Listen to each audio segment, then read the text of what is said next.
And happy Sunday, happy Mother's Day. Welcome back to the Dennis Herrera Show.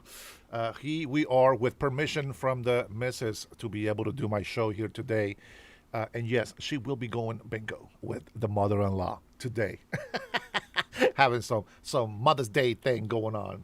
And yes, she matches with my Samoan shirt. Welcome, everybody. Good morning. Well, actually, good afternoon. I've been trying to get some sleep and I just haven't been able to get any. So here we are. We decided to go ahead and get back to work. Here we are on our second day off, still working. That's just the way it works. That's just how it works. I'm so happy to be here to see all of my brothers and sisters, patriotically, brothers and sisters. I appreciate every single one of you guys. Omar in the house. Hope you're doing good, my friend. I hope that things are changing for the better. Continue to fight the righteous fight.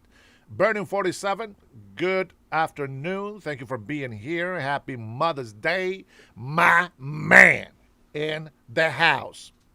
I want to see. It took a while for Sleepy Robert to get on the live, apparently. A few guys beat him to the punch. To all of you men that think you're a woman, sorry, Mother's Day is not for you. That right belongs to real women. Us men, we're not going to take that right away from you guys. That's the women's virtue. That's the women's gift from God to be a mother. You know, and for those mothers out there that were not able to give birth biologically to the kids, you know, sometimes being a mother is more than just giving birth biologically to somebody. It's taking care of them, loving them, you know, and making sure that you are there as a motherly figure, which is something that a man cannot do. Now, many of you probably have heard or maybe even have said, oh man, this woman is a father and a mother for the kids. No, no, no. She is a mother to her kids. The father can only be a man. Okay, that you can't. I understand the sentiment, but that's incorrect. Okay, don't take away the the righteous gift that women have, and then also the righteous gift that men have. We got to be able to acknowledge that. And next month is Father's Day. That's right, one day after yours truly's birthday. So month of June is a fantastic month. Plus, your president's birthday is also in June. And many of you guys here on my channel, members, subscribers, your birthday is also in June. So as I always say, June, it's not a gay month. It is, well, in a way it is. It's a happy month. But it's not for gay people. You guys are stupid if you believe that that's how we should be. I always see ourselves as equal. So it doesn't matter if what shade of color you are, what gender. We're all equal, and therefore there shouldn't even be a Black History Month. Okay, I just don't believe that. We shouldn't have any Hispanic month either. Right? We're all just American. And oh man, there's so much to dive into it. I'm not going to dive into it right now. Maybe later we'll probably squeeze that talk in there. But I do have some things to say about other countries being in this in our country and how traitors are amongst us, and why are we not having the balls to be able to prosecute these people? You'll see what I'm talking about. I'm sure you guys already know actually what I'm going to talk about. You guys are very smart. You do your research, and I think that that as much as the devil tries to lie to us, as much as the side that wants to destroy us tries to convince Americans to destroy and hate each other, we're just going to continue to be rigorous in promoting the truth. That's just how I believe. What do we have here? Happy, let's have a good day today, brother. Oh, hippie. I don't know what hippie is. Jews. Does that mean burn Israel? Listen, there is a reason why I don't put flames next when I put my flag emoji. There's a reason for that. Free Palestine says bomb Israel. All right, I'm going to take that as a sort of a hateful comment, and we're going to put you in timeout. Don't worry, just 30 minutes. No big deal. Go to the corner and think about what you did wrong with that comment, okay? Let's see. I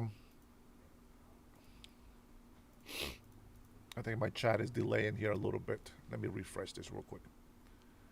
There we go. Okay. Here we go. Let me get caught up with you guys. You guys are... I've been putting comments in here. Yeah, the comment is gone. Got it. Jason, me, research. No. Yeah, that's right. Conservatives, we don't do that. Real American patriots, we don't do that. What is that? I don't know. Maybe something that you put in the coffee or something. He says, Heck says, CA, I go to the corner. That doesn't sound right, my friend. But the way you say it, I'm reading it the wrong way. You're working in the corner. That might be a different type of saying, my friend. Heck, you're better than that. She said. 47 says you're better than that. Craig says I research always. He says Samoa Funga, my little brother Dennis, like your t-shirt, brother. Faftai lava, no faftai tele lava. I appreciate it, brother. Yes, sir. Gotta go. The wifey is matching the outfit. There's actually, I think the next time that I go to Samoa, I'm going to go ahead and bring a bunch of Samoan ies. I had some ies that I brought a few years back with me, and they're gone. Just that everybody grabs my ies, and then I have no ie to wear. If you guys don't know what an ie is, it's like a lap around. What do they call that? Lap around? It's like a lava. In some areas, it's called that. It's just a piece of fabric that you wrap around your waist. It looks like a skirt, but it's not a skirt. And that is a traditional garment for Samoans and other Polynesians and other Asian cultures as well. But in Samoa, the men wear the ies, is what they call the wraparounds. And I have those. I love those. They're so comfortable. You are free. Omar says, why not take your wife? She doesn't want to go. But when I do go, it's going to be all four of us, my kids, my wife. We're all going to go together as a vacation. We see there's something that you don't understand about Samoan culture, and I can't say it out in the open right now because it's more of a private, personal thing. But but the wife doesn't want to go right now. There's more to it, believe me. And it's not that my wife doesn't like the Samoan culture or the people. On the contrary, of course, she lives by it. She practices it, and she respects it. It's just she's such a kind-hearted person. She's just let's just say this. If you ask me for something and I can't do it, I will say no. I can't. And she can't say that. Let's just leave it there, okay? Don't want to get too much into that before I get in trouble. Yeah, thank you, man. I appreciate that, Russo. All right, Jeff says, what's up, Dennis? Long time no see. Are you an elected official yet? No, Jeff.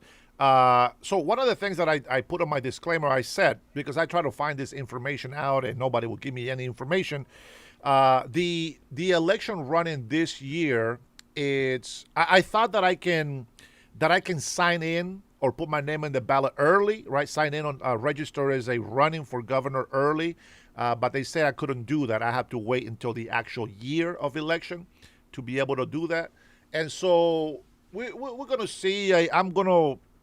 If we get the funds, if we get the popularity and the right people supporting us, we will probably start campaigning a little bit earlier. Then unofficially, we'll be campaigning unofficially. So that means it's not really going to be a campaign, but I'm going to start talking more about it, okay, as time gets closer to that. So we got 2 years to get ready and get everything set up. I will let you know ahead of time that while we are trying to be governor here in Washington State, my ultimate goal has always been to live in American Samoa, and I want to help them out. I want to be able to work with the youth. I want to be able to work with the sports programs. I want to be able to work with the news and media and all this other stuff up there. Yes, I will continue to do my podcast over there in American Samoa. And of course, times are going to change, so the content is going to change. But I really want to give in a lot. I know I'm from Honduras, but let me tell you something. American Samoa is very special. Okay, number one, they have the full Samoan culture as of Western Samoa, but Western Samoa has like more like a loyalty to like New Zealand and things like that. American Samoa, it's for us, for America, and I love that. Hey, Clubber, yeah, man, go ahead, call Ice. Let them know that I have some fresh coffee. I just put a fresh pot of coffee for them if you want to stop by. Um, but there's something special. I know I wasn't going to say this, but since my Uso is here, might as well say it. And there is the youth in Samoa, unfortunately, uh, is being corrupted by California's influence. This whole gangster rap and violence and drugs and all this stuff is starting to reach American Samoa, and I hate for that to happen. So we're gonna run for government here, and then we'll see what we can do with American Samoa. I'll tell you what, if I am Samoan, I mean if I am Samoan, the family says that I am Samoan now, but that's it's just the family saying that I am, but I'm not really. I'm still American, Honduran American. Um, if I do become governor, I think American Samoa is going to be in my heart, and I hope to be able to influence people to donate and give, and maybe I will be able to talk with some of the officials, you know, um, uh, to see what we can do to save our youth in Samoa. Plus, I'm going to disclose something that hopefully my USO doesn't get offended. Um, it's American Samoa is losing their population. American Samoa is losing their traditions. They're being they're being corrupted by Palangi culture, which means foreign culture, and unfortunately, Samoans they're not stupid, but they are very very ignorant on the bad things that happens in the states and other parts of the country, and so they are very respectful. They punish those people that break their cultural law, which I think is fine because it's all pretty much more under the Bible's morals, under Bible, under God's guidance. And so I love the Samoan culture. I love the Matai system, which means it's a chief system.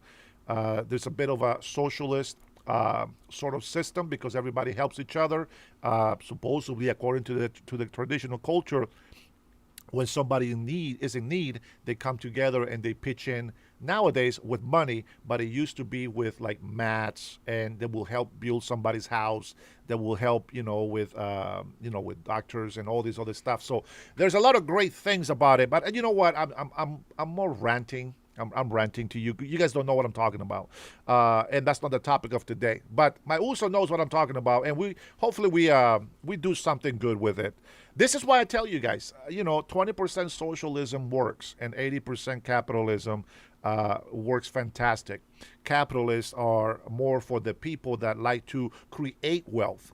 Socialists are the ones that like to spend that wealth. But if we got the right leadership, that wealth will actually be distributed the right way. So don't think that I'm a socialist, but I'm also not totally 100% against it. I think, as we talked yesterday, right, with our brother Teddy that called in, we talked about the reason why socialism fails so much is because there's always corrupted people. There's always corrupted people that just grab all that wealth for themselves, for them and their family. For example, the socialist Marxists, blacks, right, that we have in this country, they created this Black Lives Matter bullshit movement, right, which is more of a racist movement. And to be honest, it's more to keep the black men stupid, and or to make them more stupid. And they created this organization supposedly with the excuse that they were going to go in and yeah, Samoa is for the niggas. You crazy. Sick. Seasick. Get the hell out of my channel with that bullshit. That's right. We're going to go against you dumbass people that are trying to influence our youth, destroying the Matai system and the righteous ways of the Samoan people. That's so disrespectful. If you are Samoan, which I doubt that you are, okay, you bring shame to the whole culture, to the whole Samoan culture. And there is a punishment for that if you didn't know. So, you know what? I love old people. Don't get me going. Don't get me going, please. I'm trying to be nice. I'm trying to be nice. But capitalism is actually the better system because you are allowed, you are rewarded for your hard work. You're rewarded for investing. You're rewarded for continue to sacrifice to be able to provide for a better future for your children. And when you do that, you're also helping other children and other people that actually live in this country. With that being said, Brian, what's up? I saw you, man. I just didn't want to stop what I was thinking in there. Scott Byrne, how are you? Good afternoon, my friend. Good to see you on here. Good luck, says Jeff. I appreciate it. I need all of it. But most importantly, I need prayers. I need prayers from every single one of you guys who believe in God. All right, let's get rid of racist people, okay? I don't want racist people on my channel. Anybody that promotes violence and gang activity to countries, let's just get rid of those people, okay? Not today. Not today, Satan. You can go lie to somebody else, somewhere else. Slavery is capitalism. I don't think you know what slavery is, Tony. I'll try not to insult people today as much as I can, but there will be some insults thrown out there. Remember the disclaimer, this is a channel for 18 and over.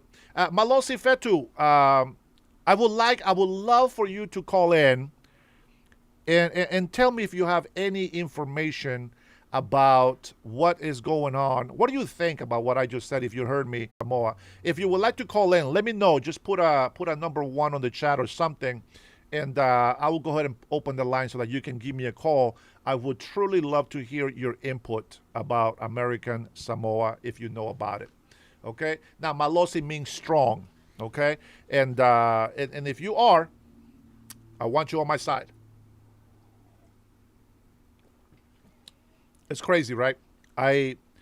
When I met my wife, I'm going to tell you this. When I met my wife, yes, we know Trumpstein. We know he kissed the wall. What about it? I met her brothers first, okay? And I thought at first they were Mexican. I was very ignorant about the Samoan culture because I've met some Samoans in high school, but I never cared to learn about the culture or who they were. I just knew they were Polynesians, so I didn't care. But when I met my brother-in-laws, I had this tender feeling for them, and I liked them. I thought they were Hispanic at first because I was speaking Spanish to them, and they seemed to understand. But then I heard their mom talking. I'm like, what the hell? They're not Hispanic. I say, hey, bro, where are you from? And they're like, oh, Samoa. Are you kidding me? All this time I thought you guys were like Mexican or something. And they started laughing. And I said, well, that's pretty cool. He's like, hey, Dennis, would you like to get a pancake? And I was like, oh, man, yeah, I'll get a pancake. Yeah. And then he made me a pancake. I was like, what the hell is this? It's like a little bowl. Like a little fried flour bowl. I was just like, that's not a pancake, bro. And then he brought me a flat pancake. Man, that thing was so hard. I was like, bro, that's not a pancake. I need to teach you guys how to make pancakes. You guys don't know how to make pancakes. And, and then I met my wife, her sister, and I met her mom. And I remember one time they invited me over for dinner. And everybody, we all sat down together. Most of us sat on the floor in the living room. And we sat down and we shared this food. And I'm like, hey, man, that's pretty good. I like this. This is pretty tasty. I like it. And then I started to go play volleyball with them. By the way, I suck at volleyball, let's be honest. But they were really good. My brother-in-law, by the way, his name is Fono. His real name is Famolemole, but his name is, we call him Fono. This guy is a beast. Like, he will literally break your face on a spike. Freaking Samoans are so strong. And I'm going to say that I know there's a lot of fat Samoans out there that are very slow, but listen, nonetheless, the Samoan culture are just as warriors natively. Okay, it's the instinct. They are warriors by nature. They are so strong. Like, man, I sometimes I wish I was Samoan. You know what I'm saying? I wish I had those genes because these guys are just naturally strong. And they're just fantastic. This is why we love them in our military. In our, they're just very strong people. And so anyway, so we started playing volleyball, and then at one time, just like in the cartoons, we accidentally bump hands with my wife, and I like her Samoan hand. So corny, so corny. And then we just started talking, and she has such a good heart. I decided to look into the Samoan culture, and I learned they used to be cannibals. Even as early as the 50s, there were still cannibals in the Samoan Islands. Now we're talking about Western Samoa. I'm sure something happened in American Samoa before it was American Samoa, but there is a story that this is how they ended and blah blah blah. Long story short, I started learning about the story, the culture, and how they do this and that, and the curfews and that. And I started watching, films, that they were making and this, and one of the things that really attracted me to it, and it might sound controversial, maybe I will probably contradict myself in some way, shape or form, about what I've said in the past, but there there's like a time, like around 5 or 6 p.m. They ring this bell, and nobody is allowed to be walking on the street. You gotta stop. You gotta stop and give thanks to God, or just stay silent if you have nothing to say. And I thought that was very nice. And I thought, we have such a hectic life. Sometimes we forget to pause and give thanks to God. Now, I'm used to having conversations with God everywhere I go. I'm in the car. Father, why is this happening? How can we, and I have these conversations with God. But in the traditional Samoan culture, they ring this bell and people have to be indoors, or if you are outdoors commuting business, you got to stop. And then you gotta respect that moment. I thought that was fantastic. And then how the whole the system works, the helping of each other, the honoring, the respect, and the able to speak, and you get your titles and this and that, and I love the Samoan culture. I really do. I really do. And if it's corrupted, it can be a bad thing, just like everything else. So, like for example, I've seen this in some villages. Every village has a high chief. Every high chief has other chiefs, meaning adults, that have proven to be providers for their family. They also become chiefs in the village, and these are the people that sit together and make decisions for their village. And then, once they have a decision, then they work on things. So, if the high chief is corrupted, what will happen is, and this is socialism. This is the truth. And I'm giving you this because this small example is what happens on a big scale in countries that are big. For example, when the high chief is corrupted, him and his family will get wealthier. They will build better houses than everybody else. And then the rest of the village will be just poor. The roofs leaking, the walls crumbling, the poverty level on the rest of the village that is not immediate family of the high chief, becomes very poor. And so until the next term, when the new high chief gets put in, then the high chief's family gets taken care of, and then the rest of the village becomes poor and poorer and poorer, and they keep taking money from them. They call this falavelaves. These are special events where everybody has to pitch in. And so I know that it can be very bad, but I've also know of many villages where the high chief is an honorable high chief. And it's not just looking out for his, wife and daughters and sons. The whole village actually becomes better. And you can see the great leadership when you have the right leader in place. It doesn't matter how little money you have. See, they don't become richer than anybody else. They grow a little bit, but so does everybody with them. And that is great leadership. So that little example right there, I can tell you that here in the United States of America, while we have a small group of socialists that, yes, they're like a little cancer for their city and state, by having the majority being capitalist with good leadership, because it can also go bad with bad leadership. I know of a lot of Republicans that are horrible. They're not really Republicans, they're rhinos, they call them. Okay, that should be in jail, by the way. And, you know, we can see this country thriving when we said no to commies, when we said no to communist socialists, when we said no to Marxism. Our country, boom, exploded. And we started becoming a better country. Our economy started rising again. We're talking about the 1950s here. Remember the Great Depression? And so we started going up and got and up and up.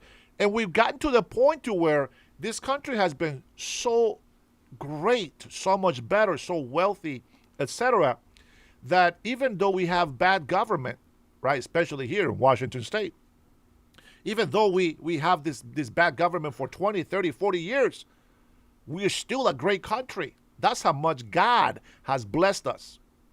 And so don't get me going. Listen, if you want to come in here, bull sitter, if you want to come in here to fight, just leave my chat. Moby Deck, if you want to come in here and just argue, just leave, okay? As a matter of fact, Robert, just give him a 30-minute right off the bat. Just don't accept their BS. Let me tell you why I say that. Because I'm trying to give you a little perspective so that you can understand why my opinion is the way that it is, okay? And because I have experienced and learned and seen history of how it has developed. I know how it's written, depending on the side that's writing it, but what you see with your eyes, and you can put A, B, and C together, and that's great, and this is how you're going to have a great opinion. But if you just listen to the left or to the right, you're going to screw yourself. And then in doing so, you're also going to screw this country. I want you to think independently. Even what I tell you, I want you to go research. Go find out if it's true. Challenge me and yourself. Don't just come over here dropping dumb names that don't mean anything, right? Like if you vote for Bernie Sanders, this is what I mean. They have brainwashed the gullible people.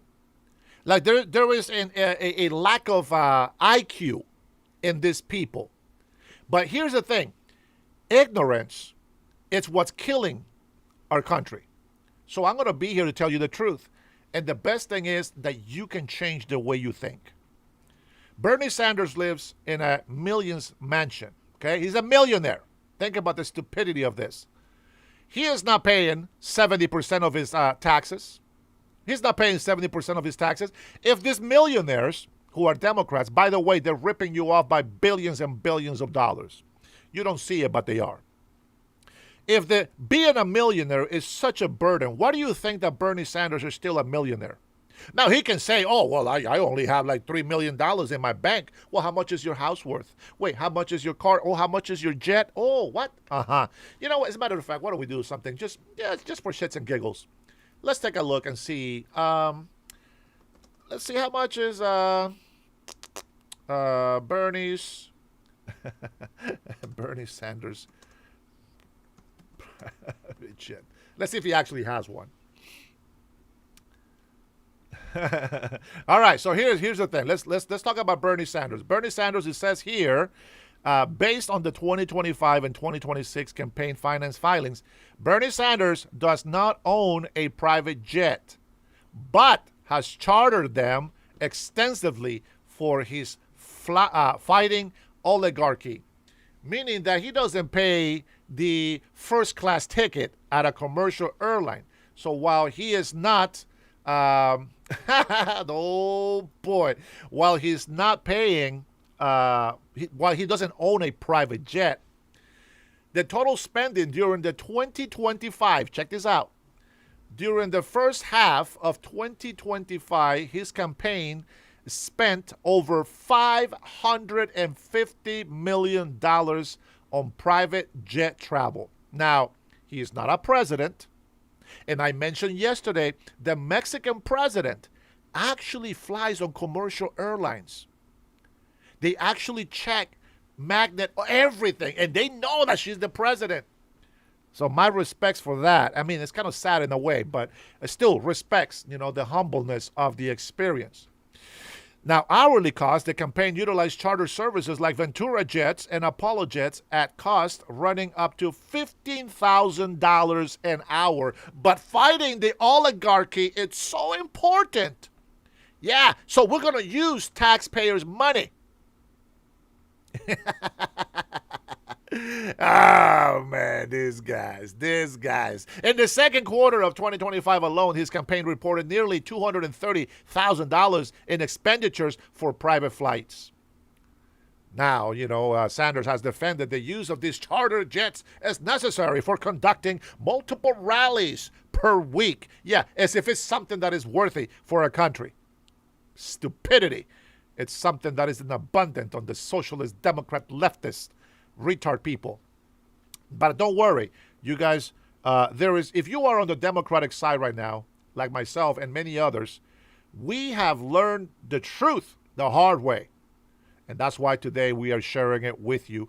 We want all of our American patriots, all of our American brothers and sisters, young and old, it doesn't matter. We want all of Americans, real Americans, not these trolls that come in here from other countries, not these illegal immigrants that come in here pretending they are American and just clowning on us or whatever. Not these Muslims that come in here and just start hating on us, pretending to be nice and peaceful, but at the end of the day, we can see the violence and the rhetoric that they're trying to spit on us. But you know what? We're going to continue to keep telling the truth. With that, my friends, salute. I hope you have your cup of coffee with you. Let's have some fun. Boy, I have a good one for you. Today. I have a good one. All right, so going back to the chat, let's see what do we got here. I'm gonna say that. Thank you, Pete. Appreciate it. So Jason Martin, by the way, Jason Martin is one of my generals. Jason, I want to thank you again, brother, for having hold on, let me type your name first. I want to thank you for taking the highest membership level in there. I know you do it just to support me, so you are on fire, my friend. I appreciate you, okay? Thank you for doing that. You and Trinity, my sister Trinity, which I haven't seen in a while, you guys still have the highest positions on there, and I appreciate it. Brian, Robert, every single one of you guys that sends information to me, forgive me if I don't reply right away. I get distracted sometimes. My mind, I'm not making excuses, but my mind is so busy on thinking about what we need to do and have done that sometimes I just don't take time for those things. Luckily, as governor, I will have a whole team, and I will choose them. I will handpick my team once I'm governor. I will hire people that are willing to work to make sure that my agenda is met. I want an attorney general that's going to meet with me to run my agenda. You have to understand that. Just like the attorney general, Blanchard is going to be working for the president. The attorney general for the president is part of the executive branch, and they have to follow the instructions and directions of the commander-in-chief. Okay. With that being said, I got a lot of things. Let's see if we can cover this now. Before we continue, let me just for Brian, for all my members, the pictures that I took yesterday, man, I was so disappointed when I got home and I started editing. I don't know what the hell I did. This is what I get for doing a live with you guys. I messed up the buttons on my lens, and I didn't realize that I overexposed some things.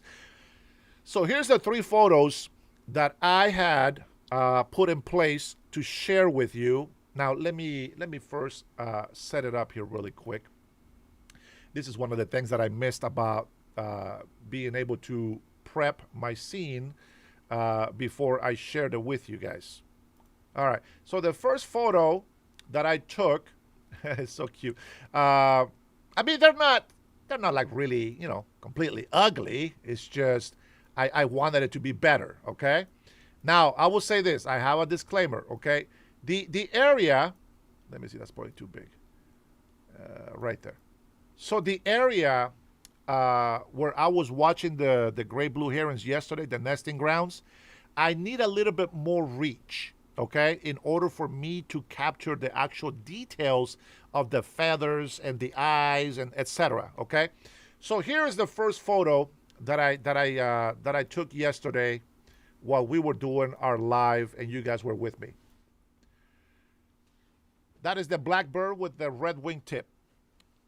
That is what we were looking at yesterday. And this is the second photo that I took. I hope that you guys are paying attention so you don't miss it. If you like the photos, put some burning hearts in the chat. I will appreciate it. This is just for you members and subscribers, not the haters. The haters are not going to love this.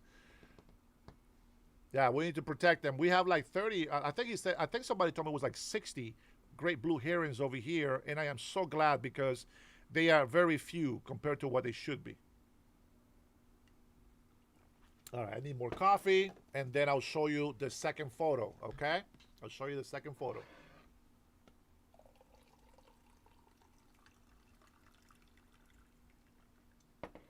Gotta get my refills. Gotta get my refills.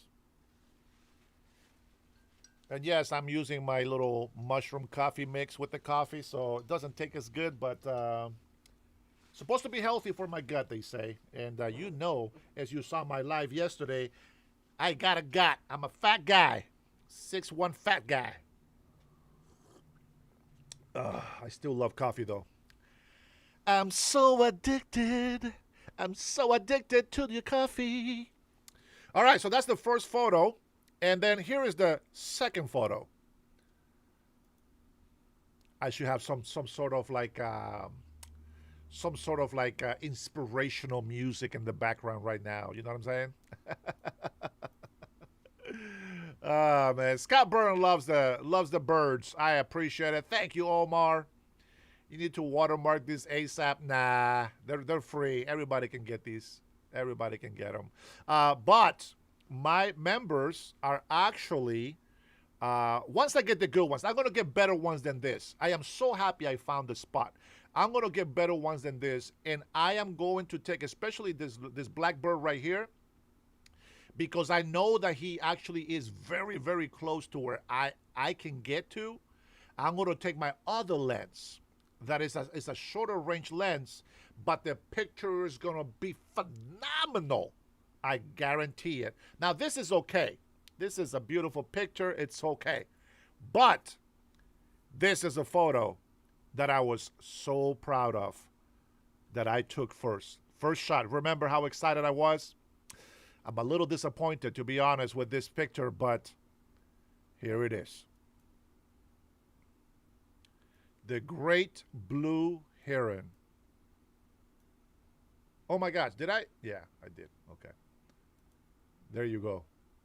There you go. That's the great blue heron right there, my friends. There you go. Man, I was so happy for that photo. But I'm still missing some. See, I'm very picky with my photos. I'm still missing some details. You guys probably don't know where, but I'm missing some details, and I need to go and retake these photos. Now, I might be able to do a live. And when I do my live, when I'm doing birds, I have to talk this way, so I can't really talk too loud. Now, I got some better photos, but this is the great blue heron. Now, I know it sounds corny to you guys, all right? Well, not you members and subscribers, maybe the haters I'm talking about. This might sound corny to you, but it's such a beautiful thing that God's created for us to admire. This bird is just, I'm going to capture my eagle in the same way. But I am just so happy. Look at the cheeks. Look at that, man. That is just fantastic. And I got all of this on the same photo. So I got some of them that are just chilling out here on their nesting ground so that you guys can enjoy that. Look at that. Look at that. Will you just look at it?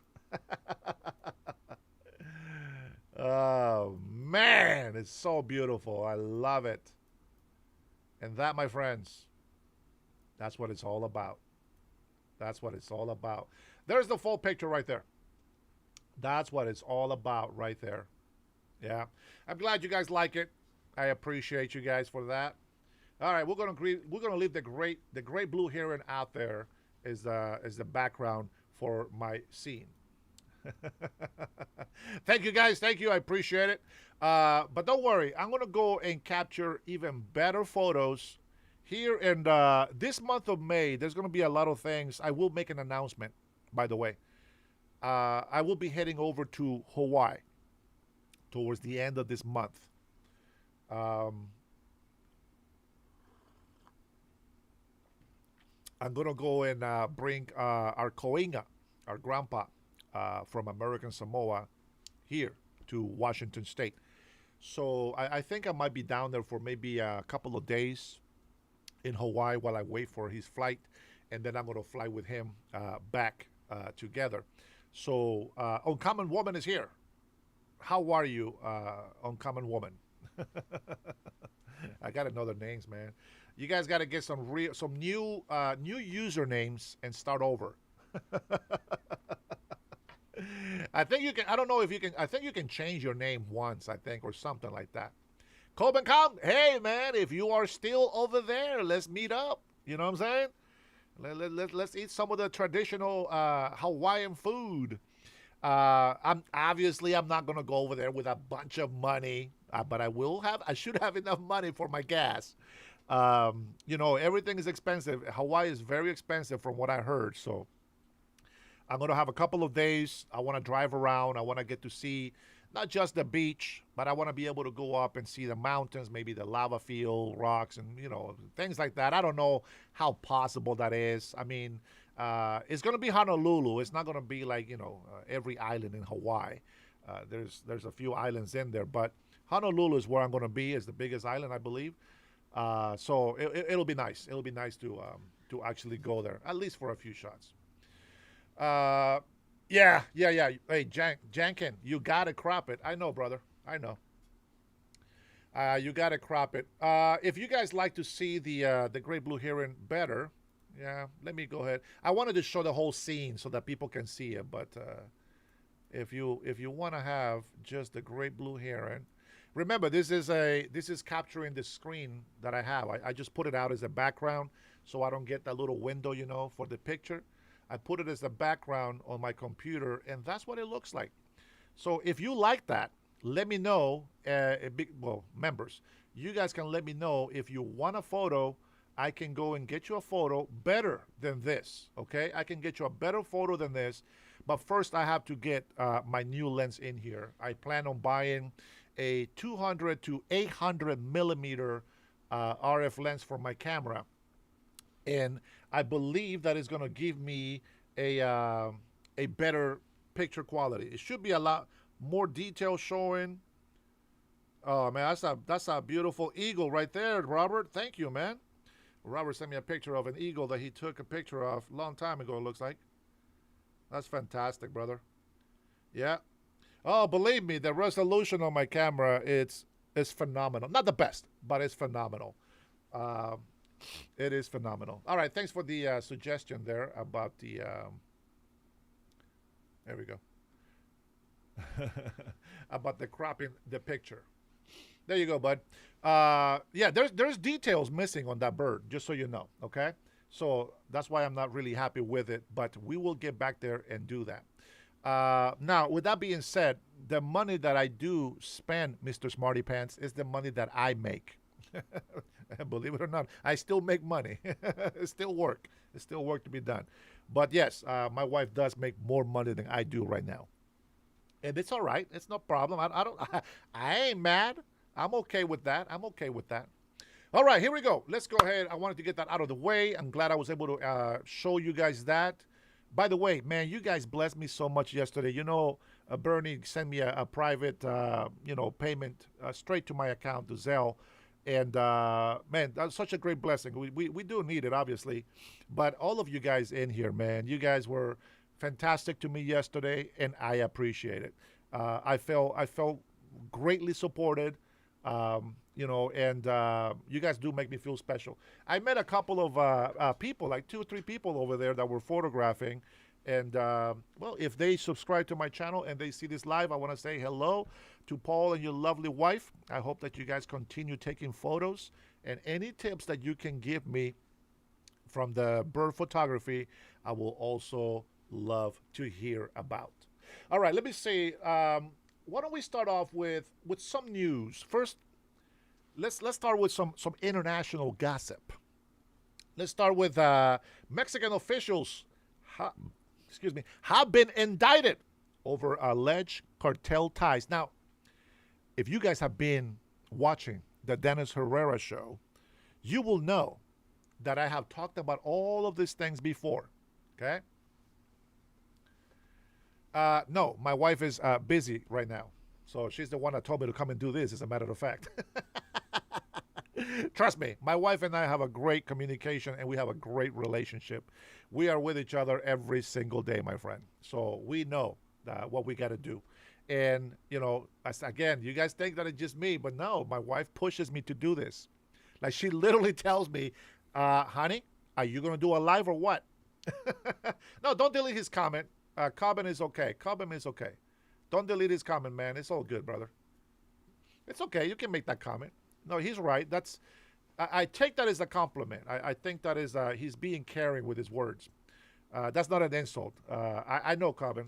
At least this time, I don't take it as an insult. I think that it was okay. The little wink, I like it. That's what tells me that you're being playful. So aloha for that. Okay. Mahalo. Thank you.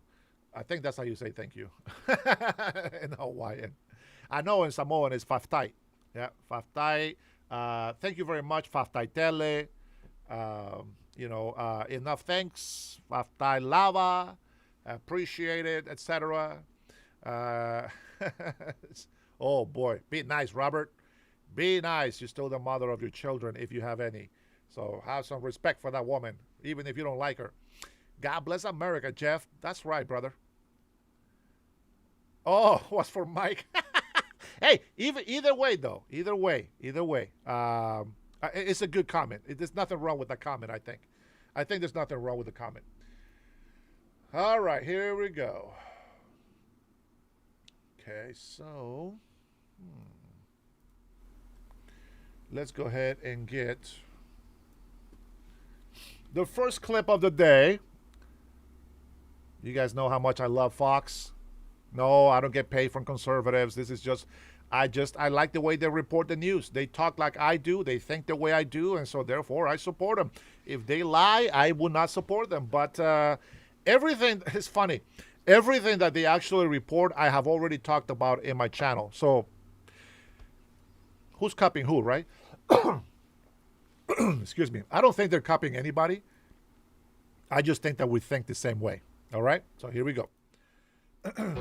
Welcome back to Fox and Friends. New York prosecutors have unsealed indictments, including accusing the Sinaloa governor, Ruben Rocha Moya, and 9 other current and former Mexican officials of allegedly working with the Sinaloa cartel to protect fentanyl trafficking operations. Mexico's president, Claudia Sheinbaum, says her government will review the case, but she has pushed back against what she calls foreign interference. Here now is Mexican Senator Lily Tellez. Senator, thank you for joining us this morning. So our government and our DEA has said, hey, this governor and these 9 other governors and other officials are tied to the Sinaloa cartel. You need to extradite them and bring them back to America. And she has said, Claudia Sheinbaum, the president of Mexico, has said no. Why? Yes, that's exactly what's happening. The United States government, a court of New York, indicted the Sinaloa's governor and other 9 collaborators of him, including one sitting senator, of trafficking fentanyl to the United States with the Sinaloa cartel. This is the most important case of a sitting government in Mexico accused from the United States, indicted from the United States, and the United States is asking for them to be held to extradite them to the United States. But Mexican President Claudia Sheinbaum doesn't want to do that. She says that the United States must bring proof to Mexico, but as we know, in this regime, the proof is not going to let us know more about the corruption because this is a narco state, as I told you last year, and these accusations are proving it. Yeah, it's really hard to express just what big news this is in Mexico. Over the last year, we've had politicians who have stood up to the cartels in Mexico be assassinated. And here we are. Yep. Why won't President Sheinbaum return or send these Sinaloa-tied governors and politicians back to the United States for these indictments? Is it that she's scared? She might be scared. She's afraid that if she extradites to the United States these narco politicians, there will be the Pandora's box will be open, and many other narco politicians will fall. I mean, this government is not acting, is not responding to the rule of law, but to the rule of the mafia. So this is. Right. You all, by the way, Senator Tellez calls Mexico not a Mexican state. She says it's a mafia. It's a mafia cross. Remember 86. Mafiocracy. Mafiocracy. Basically a mafia state, a narco state. This is the Don Road doctrine that our president has laid out. He has said this is our hemisphere. We need to have control of it, and we need to help make it better. He did that first by securing the government. As you know, he's taken multiple moves in limiting Chinese influence at the Panama Canal and across the hemisphere. He has designated cartels as terror groups. He's striking narco-terrorist vessels along the oceans and the seas between our hemispheres. And he's striking, he, of course, kidnapped, they say kidnapped, but he captured Maduro and brought him to justice here in the United States, where he will face a jury and a judge. So why should Americans care about what's happening in Mexico with narco politicians and the Sinaloa cartel still having control over the Mexican government? We share a 2,000-mile border. We are neighbors. We are economic partners. So I think the American people should know what is really happening. This in Mexico, this is not the country you knew. This is a new regime, a regime in which authoritarian politicians, narco politicians associated with cartels financed by them are ruling now. Yes or no? Yes or no? Is Claudia Sheinbaum an honest broker and a good partner to the United States and President Trump? Just a yes or no. No. Okay. She's always lying to Mexican people. She's saying that the United States is going to invade Mexico, but that's a lie. And she tells that because she's promoting, her government is promoting a hate campaign against America just to protect the narco politicians. Senator Lili Tellez, a very brave woman, by the way. She's afraid for her life. The DEA has told her she should be afraid for her life. The narco traffickers are after her for telling the truth. And she says that her country is a narco state. Thank you so much, Senator. We appreciate you joining us this morning. Thank you.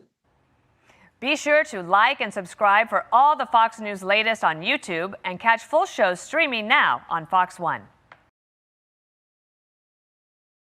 Straight to Chief Foreman. Yeah, patay. Sorry, I got distracted.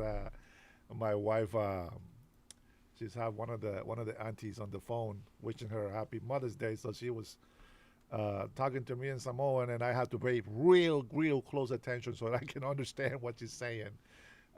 So let me go ahead and that's not the clip that I want to show you here. I have a different one. But I want you to understand something, okay? And the reason why I'm doing this is because, as a matter of fact, I was going to just, take the day off and just, chill and, whatever. But, I keep hearing all these things about, about treason, about traitors. And we keep hearing this. And of course, I've used that as well because I see what they're doing. But I want you to understand that there is a connection, okay? Now, every time that I have explained to people that come in here on the leftist side, because they're ignorant about the subject, right? When they talk about President Trump pardoning the former president of Honduras, Juan Orlando Hernandez, I always tell them he was set up, he was innocent, and the communist Marxists are the ones that are behind this. Okay, and you guys, these people don't want to listen. They are in the Democratic Party right now as we speak, and it's no joke. There's no promoting hate. I don't want people to go beat up people that support Democrats. No, on the contrary, I want those who believe to be Democrats to come and join us, so that we can truly fight for our country. Stop supporting Democrats. They are fakes. They are not Democrats like you knew. They have been lying to you. They've been brainwashing you. They keep saying that we are the hateful ones, but they're the ones doing that. Look at this. Look at this. Don't delete that message. Look at this. Zoe Vaught. Let's go Satan. You hear that? Robert, don't delete the damn comments. You see the comments? Who's gay? Okay, that's demonic. That is demonic. The fact that they think that supporting President Trump is that we love criminals, that is one of the lies. That is one of the lies. And they don't realize that if you give government, this communist Marxist government, the power to do whatever the hell they want to American citizens, I'm not talking about the ones that broke the law like Obama, Hillary Clinton, Shifty Schiff, Chuck Schumer, all this Swalwell, all these people, AOC, Ilhan Omar, Rashid Tlaib, I can go on. They need to be held accountable. Now, Naya Paul, I think is her name. She was an activist here in Washington State. She stood against the government, I get it, but she also stood against the American people. With that being said, let's go ahead and get to our next clip here. You heard, first of all, before I actually get into it, I mentioned before, Mexico is owned by the cartel. I told you that many times before. The president that says F your wall, Trump, he was also involved with these guys. Americans are involved with the Sinaloa cartels. Sinaloa cartels is also involved with the Cartel de los Soles, which is from Venezuela. Now, I want you to pay attention to what's coming next. Naya Paul is going to talk treasonous. She's going to talk treason against us, against the United States of America. She's still in power. I want to see some prosecutions, and I want the, well, we'll get to it. I want to see justice being served, and she's got to go. But we're going to do that with the justice system. We are not going to use our own hands to bring justice to people. We're going to use our legal judicial system to make sure that these people pay for their crimes. With that being said, Nicaragua is a communist country. Venezuela, we're kind of working on that still. Cuba, communist. Russia, communist. China, communist. North Korea, communist. All of these people actually align with Iran's terrorist regime. The Hezbollah, the Ayatollah, the Houthis, these pirates. You know all about all these things. And if you didn't know, well, now you know. But I talked about how Honduras set up a coup with the Democratic administration, the Biden's administration. They set him up to be looked like the guilty guy because he declared war on the cartels. Imagine that. The one president in Honduras that declares war against the Venezuelan Cartel de los Soles, war on them. He declares war on them. All of a sudden, he gets thrown out of power, so to speak. His family is threatened. And the socialist Democrats that are Marxist communists today turn their back on him and make him look like the downfall guy. All this is very relevant. And if you don't want to listen, that's okay. And the truth shall set you free. Check this out. Trump administration works to isolate communist regimes and protect American interests. Some in Congress are actively working against us. Washington Democrat Jayapal says she's actively working with foreign nations to circumvent American sanctions and supply oil to the Castro regime. She calls it compassion. We call it siding with a hostile nation against America. Yep. Since January, only one Russian tanker of oil has made it to Cuba. Russia has said they're going to send another tanker. I was in conversations with the ambassadors from Mexico and some other places, and I know other countries in Latin America are trying to figure out how to get oil there. But it is a crisis beyond imagination. I have called these sanctions an economic bombing of the infrastructure of Cuba. It is illegal. Let's bring in Republican Texas Congressman Brandon Gill. Congressman Gill, she's working to get oil Love to Gill. Cuba. I mean, I think that could run afoul of the Logan Act. Logan. It sure seems like, and it's really astounding. And I think it raises basic questions for members of Congress, which is, who do we represent? Do we represent the interests of the American people, or do we represent the interests of hostile foreign regimes like Cuba?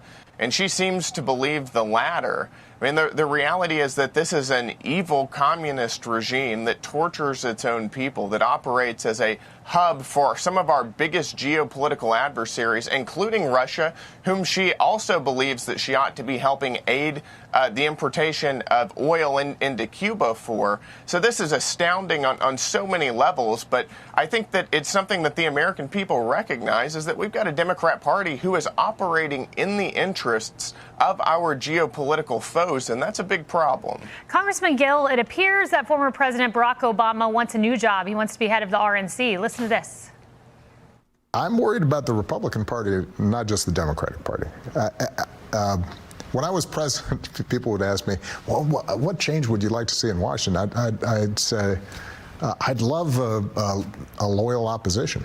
I'd love a Republican Party that was conservative in some ways, that didn't agree with me on a whole bunch of stuff, but believed in rule of law and judicial independence.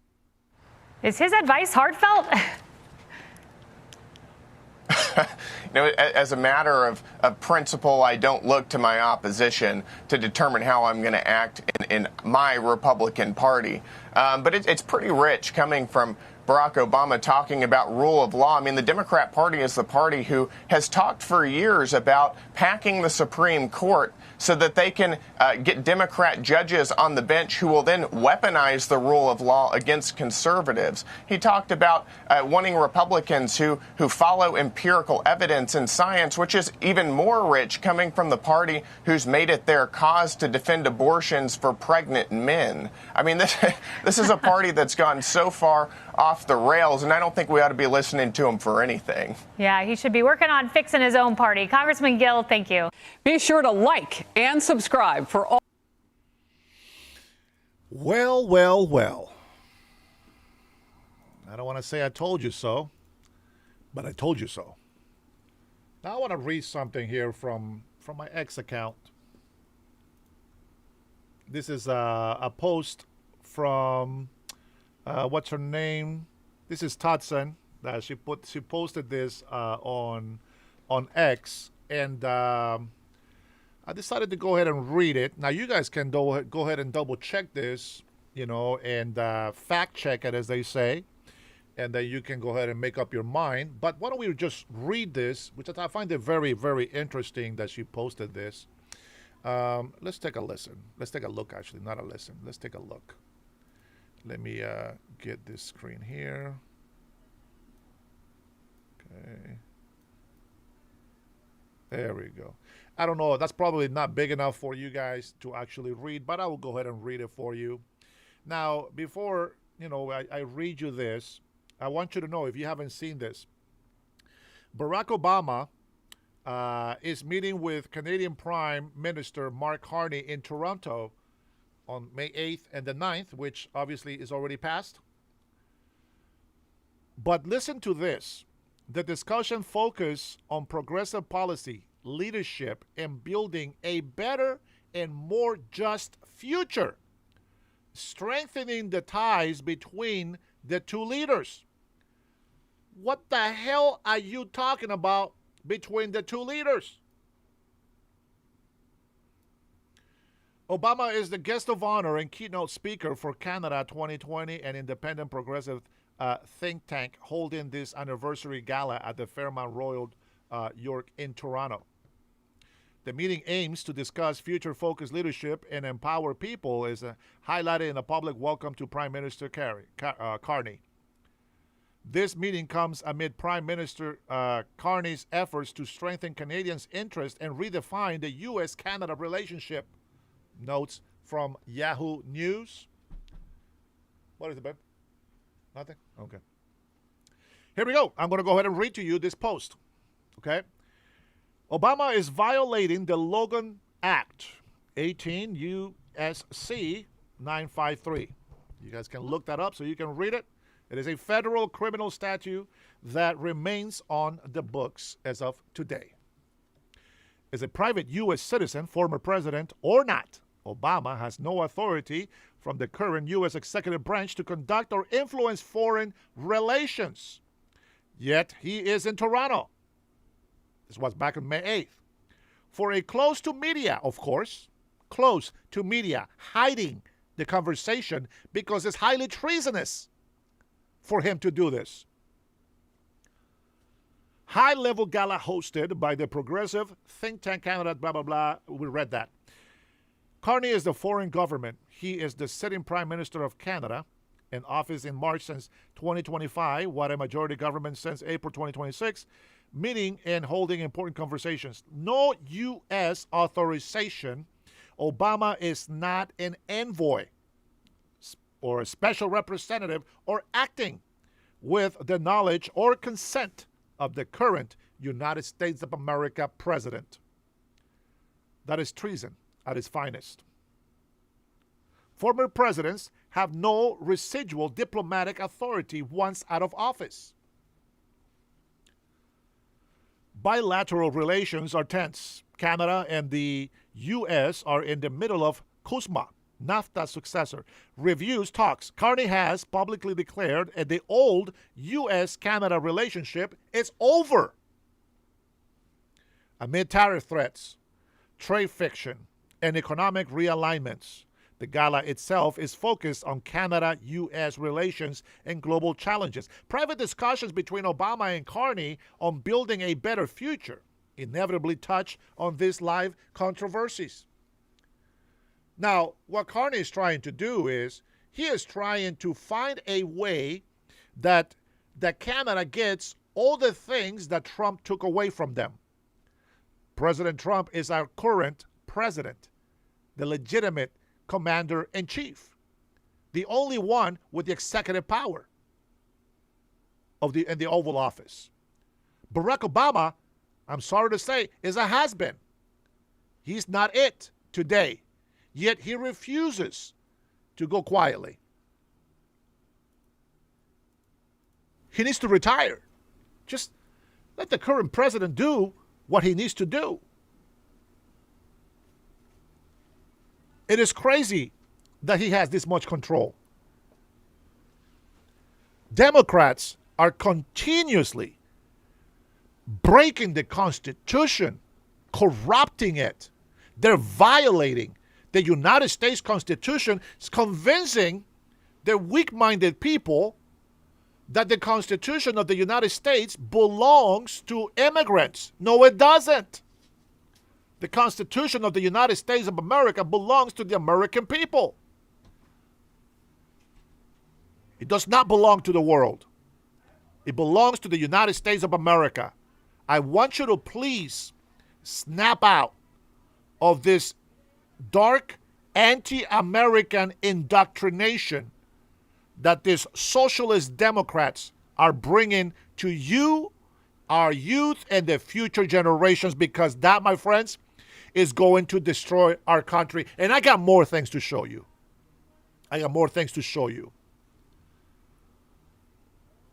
Barack Obama should be in jail. Now, you know what the penalty is for treason. Nayapal should be in jail. And you know what the punishment is for treason.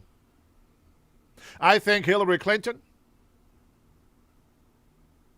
Shifty Schiff, Chuck Schumer, Dolabama, Hakeem Jeffries,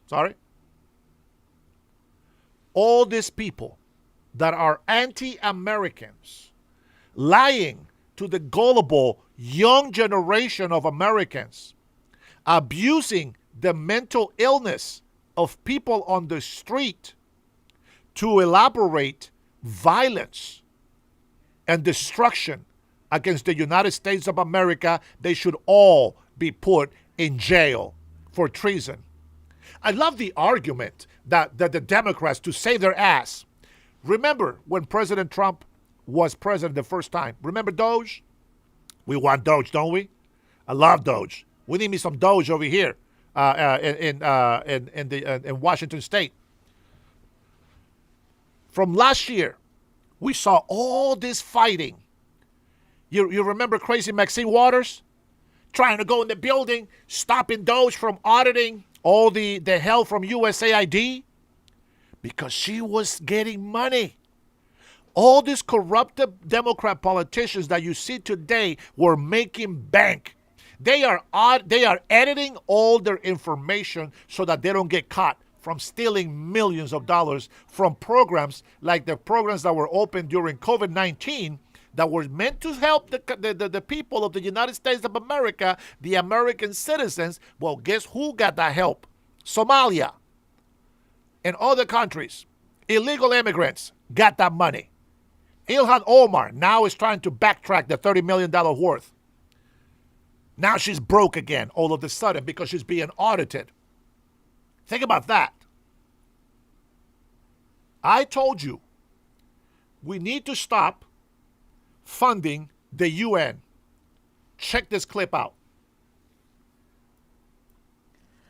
The Secretary General has, as you know, repeatedly made clear the problem both of non-payment of Jews by member states and the related problem of the UN being forced to repay member states for budget expenses that it does not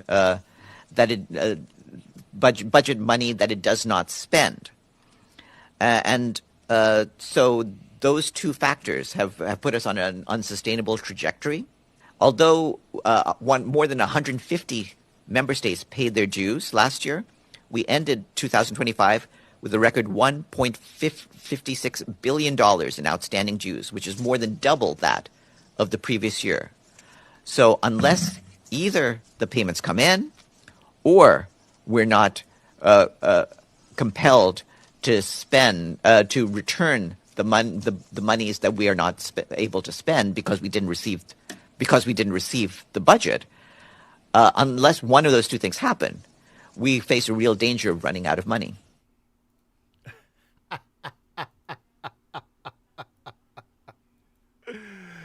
Oh, man. Now, this clip was from January 30th. That's okay. But my point is, how important is the United States of America?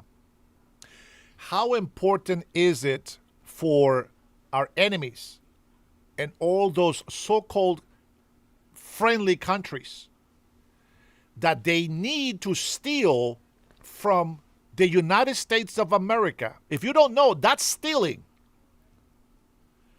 And the socialist Democrats that we have today in power are the only cowards, the only traitors that are allowing foreigners to benefit from the American people's goodwill. Think about it, guys. Think about it.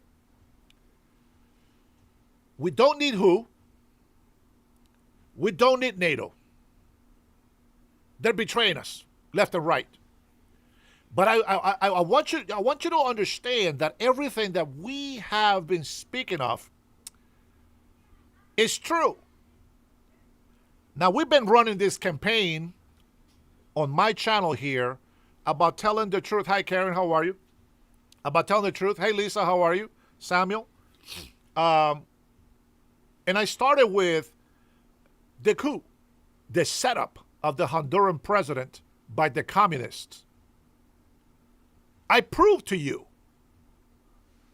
the communists took over Honduras and legitimized the ruling of Nicolas Maduro.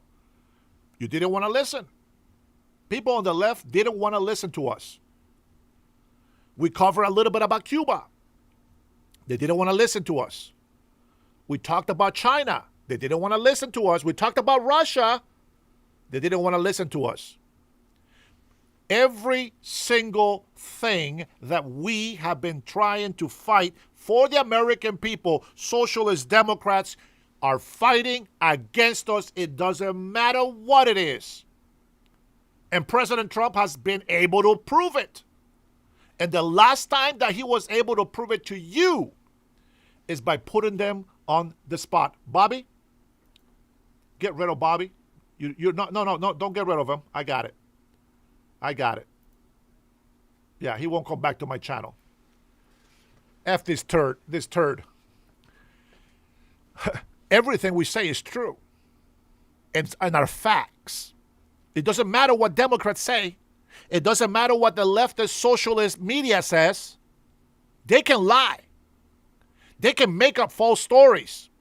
And then what's crazy is that I look at information, right? If I Google something on there, okay, wait a minute, what's going on here?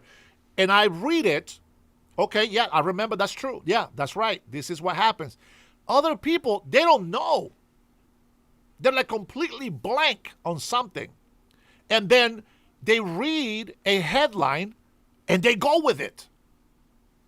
Listen, in Oregon, there was an older lady with a Trump flag, okay, at the ICE facility. The peaceful left, the ones protesting ICE, they go over there and harass her and become violent towards her. These are the cowards in our country. Grown-ass men, big fat motherfuckers, bigger than me, threatening a very small elder lady because she's standing her ground on what she believes. How are these cowards allowed to be on the street? Where is the Oregon police? Where are they? Where are they? Steven, go kiss some bull's ass. You gotta fight against these demons. You know what they want. You know what they want. But they only want that because our enemies want that. You know what I'm talking about. They want us to kill each other. They want us to have a civil war so that we can become weaker and then they can attack. But we're not stupid. We're smarter than that.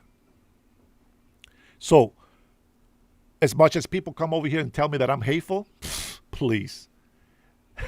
These people don't even know. I love this country. I truly do. And I think that The moment that I started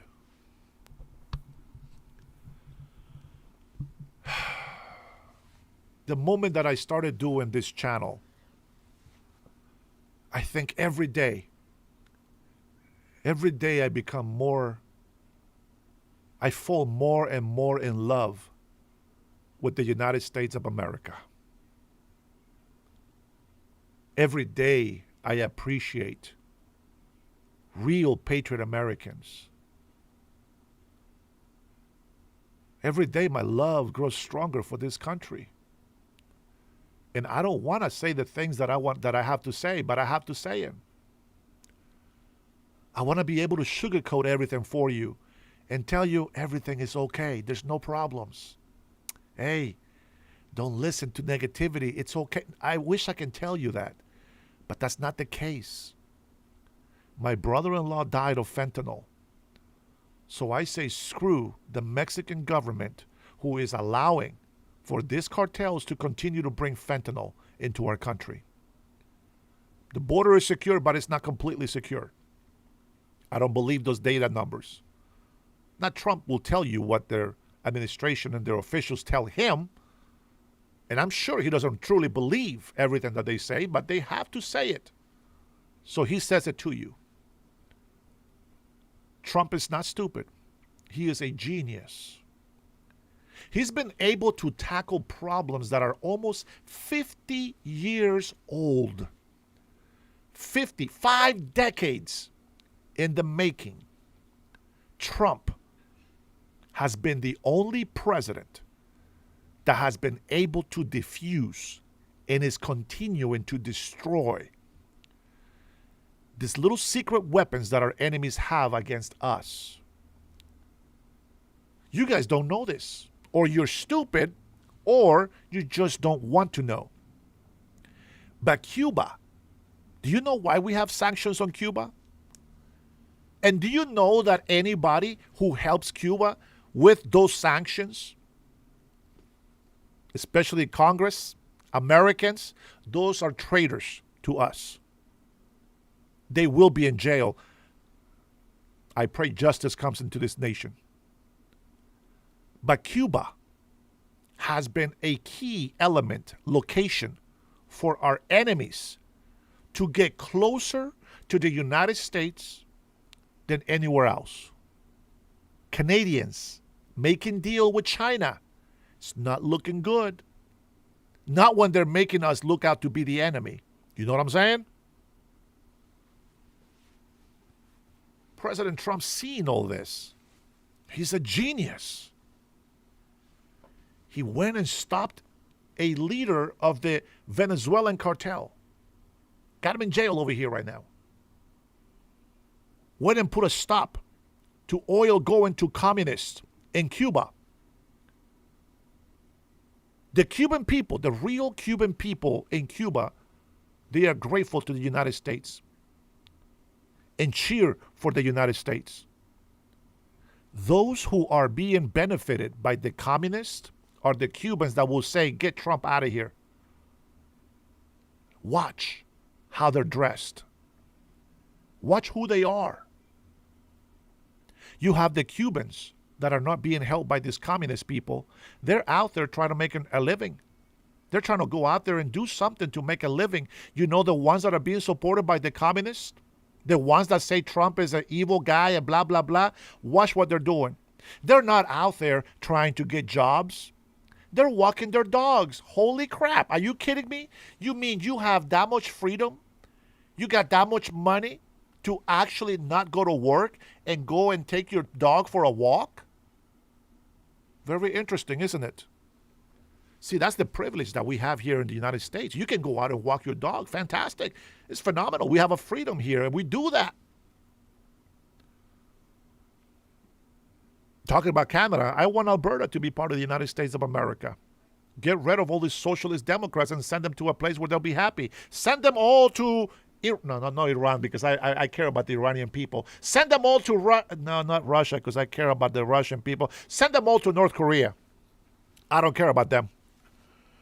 Why don't I care about them? Oh, yeah, because they got nukes, and they actually tell us that they want to annihilate us completely. Oh, Dennis, well, why don't you do something about North Korea? Well, no shit, Sherlock. They have nukes. This is why we're fighting so hard against Iran's regime. We can't afford to make that mistake twice. We are correcting that mistake today. And President Trump, as I said, is a genius. See, you might think in a stupid way and say, well, how come we don't say shit to China? Because they got nukes. Well, how come we don't say shit to Russia? Ah, they got nukes. And we can't take them out. But just one nuke comes through, and it will be devastating to the United States of America. I don't care what city. Even if it's not even close to me, it will be devastating. This is why China and Russia and all these other countries are trying to pressure us. They know we're building the Golden Dome. Once that's in place, next level strategy will come in. You heard it here first on the Dennis Herrera Show. I wish that you would take the time to analyze things. I wish that you would take the time to look at other people's cultures, to understand why we have a problem here in the United States of America. There is a councilwoman, city councilwoman, here in Washington State, specifically Linwood, Washington. You know what she says? This is for my veterans. Listen to this insult. There is a park. We call it the Park of the Flags. There's like 20 poles, and we put 20 American flags up there. You know why we do that? To honor our fallen heroes, to honor the veterans that served in the military, to honor all our service people, and to remind people how great the Americas are, the United States of America is. This crazy councilwoman from Linwood says that the American flag is not relatable and that we should push the LGBTQ's flag up there instead. And she says something to the interviewer and says, I'm not even born in this country. Say no more. I understand 100% who this evil biatch is. See, this is why a lot of Americans today are saying that anybody that was not born in the United States of America should not be in government. Because there is people like her and the city council, which, by the way, can be illegal. Did you know that? They don't have to be citizens. They can just be in the council, the city council. How can you allow any foreigner to be in government when they obviously have no allegiance to this nation or its people or its laws? You got to be dumb to support that. You got to be really dumb to support that. But I say, as a foreigner, as a migrant that has followed the law, became an American citizen, and loved this country, I will tell you that people like me, those are the people that should be in power right now and in government. I don't say it to boast on myself or to say that I'm the best person. No. But every single person, even if you are born in this country, you should want the United States of America to be your only interest. But you got to know how to protect that interest. You got to have a loyalty to the American people, not the illegal immigrants. You shouldn't be in power. If you are an activist, if you're a communist, if you are a Muslim, if you're a Marxist, which we have many in Congress, especially on the Democratic side, I mean, this is what the party is, you should not be in government. It should disqualify you from being in government. But what do socialist Democrats do? They put in government people like Naya Paul, this traitor, helping Cuba, not the Cuban people, the government, the private entities, the private oil companies, the ones that are stealing the money from the Cuban people. See, they live with power. They have gas. They got money. But all of those who don't support the Communist Party, they got no power throughout the day, most of the night. They got no water, no running water, most of the day. And this is who Naya Paul, this traitor representative from Washington State, goes behind the president's back, the whole executive order's back, and makes a deal to help a sanctioned country. It's not her job to make deals. She can go out there and have talks, but she is not to double cross the president. He is the commander in chief. She should be in jail, number one.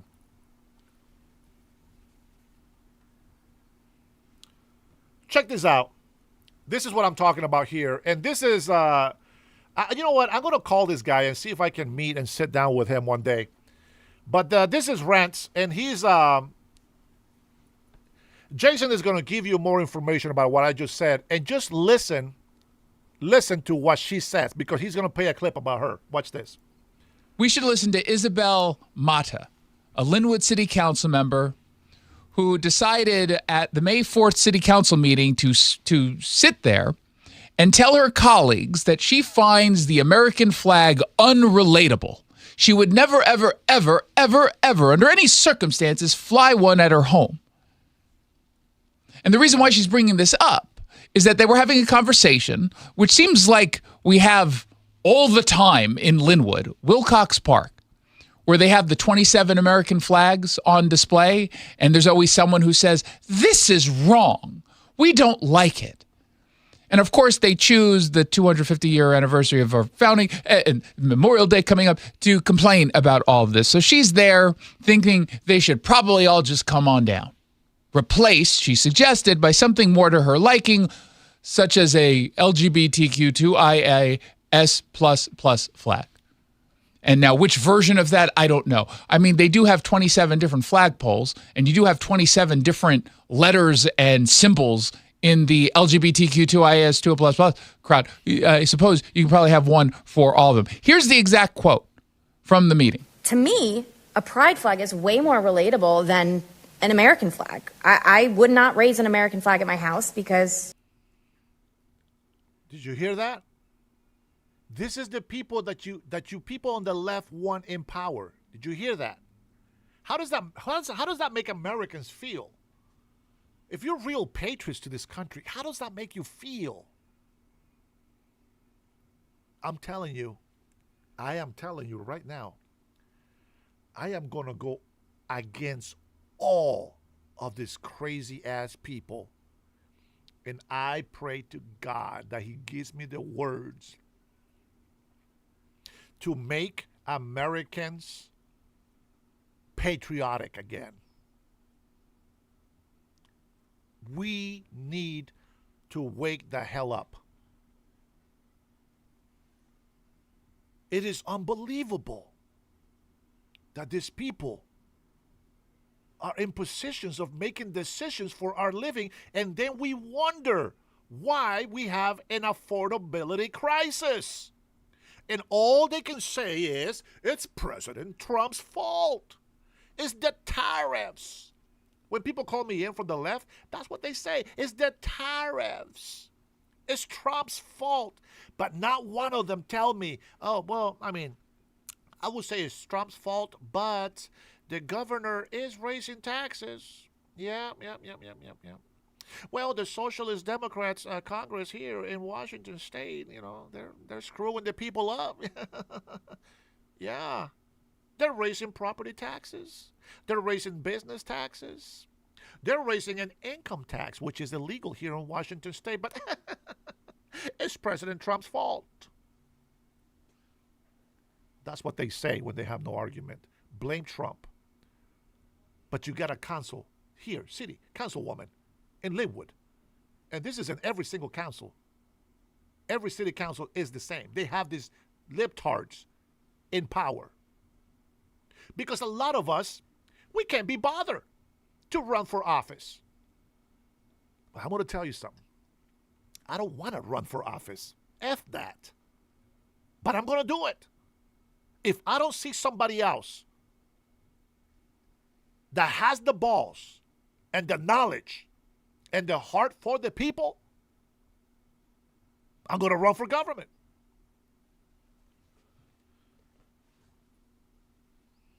I wouldn't. I wasn't even born here. Where were you born? This is a weird thing to put.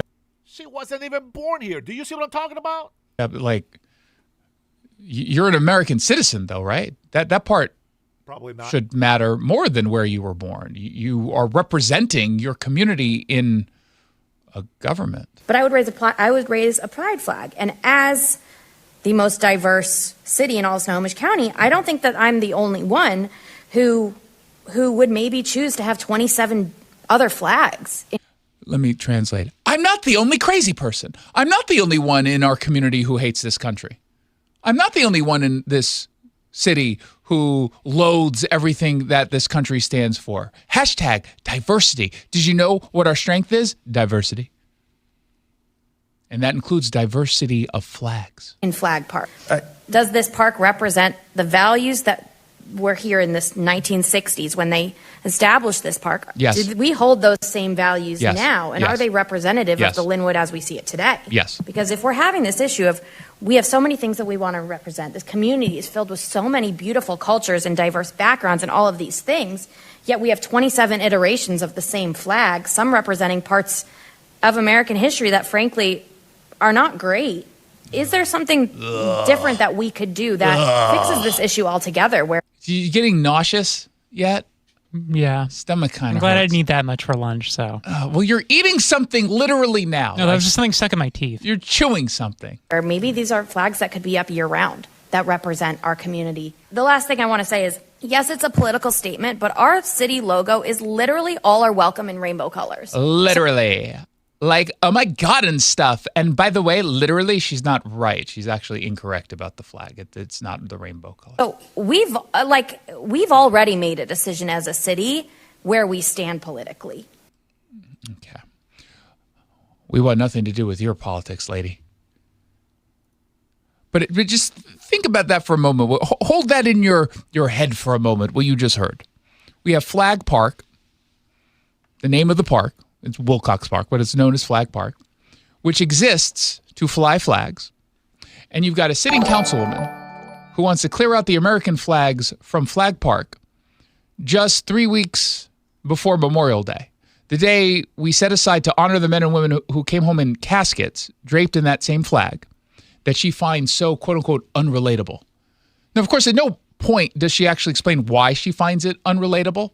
So we'll read between the lines and say she just doesn't really like what this country stands for. But she talks about the diversity of her community. I think Linwood has veterans. I think Linwood probably has some military families. I imagine some of them live near that park.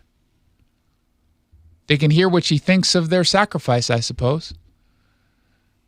Now, this also happens to be the 250th birthday year for this country. A lot of people are excited. Contrast this to what's happening in the city of Puyallup, where they just announced funding of $150,000 for a 100-foot American flag that will be up by Independence Day. So that's the two differences in how cities are responding to all of this.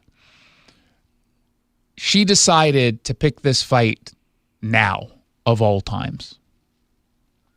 Now, you heard her in that clip acknowledging that she was not born here. Okay, fair enough. I don't know if that matters. You are a citizen, but you took an oath to the Constitution when you sought elected office. I'm Only if she is an American citizen, but we don't even know if she's an American citizen. So if she is an American citizen, she's also a traitor. not questioning her right to an opinion, however stupid it happens to be. She gets to have stupid opinions the same way I get to have brilliant ones.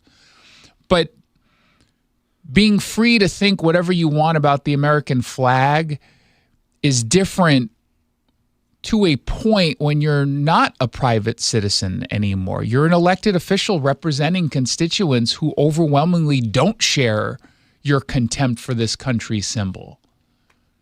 So when she campaigns for the removal of American flags from a park literally built to honor them, she's telling those constituents that their values don't matter. And to be clear, she's not acting here in like some one-off capacity. You had weeks into her term, she pushed a resolution that would have directed Linwood PD to physically intervene against ICE agents. Do you remember that? We had the Linwood police chief on the show to talk about this. Cole Langdon, I think? Yeah, that sounds right. Yep. And he pushed back at the time. He came on. I think we talked to him and he was pushing back. The resolution ended up getting amended. Her instincts, however, were obvious, and we knew exactly where it was that she stood. And, you know, again, she brings up this point of we live in the most diverse city in Snohomish County, then suggesting that diverse communities, I guess, might prefer a different flag setup. I find that assumption to be deeply condescending. Imagine when we bring our fallen heroes and their caskets are the trans flag. What the hell is wrong with these people? I swear, and Obama put the rainbow colors in the White House. The dumbass governor that we have here, he also did the same thing. They're trying to replace the American flag with the gay flag. What the hell is that? How can Americans really stand for that? I'm going to tell you. The problem is sanctuary cities. I am a very impatient person, and I wish this was the year to run for governor.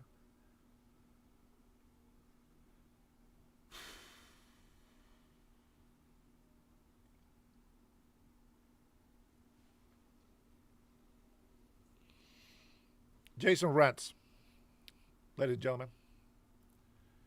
Jason Rants. He's not off. He is not off.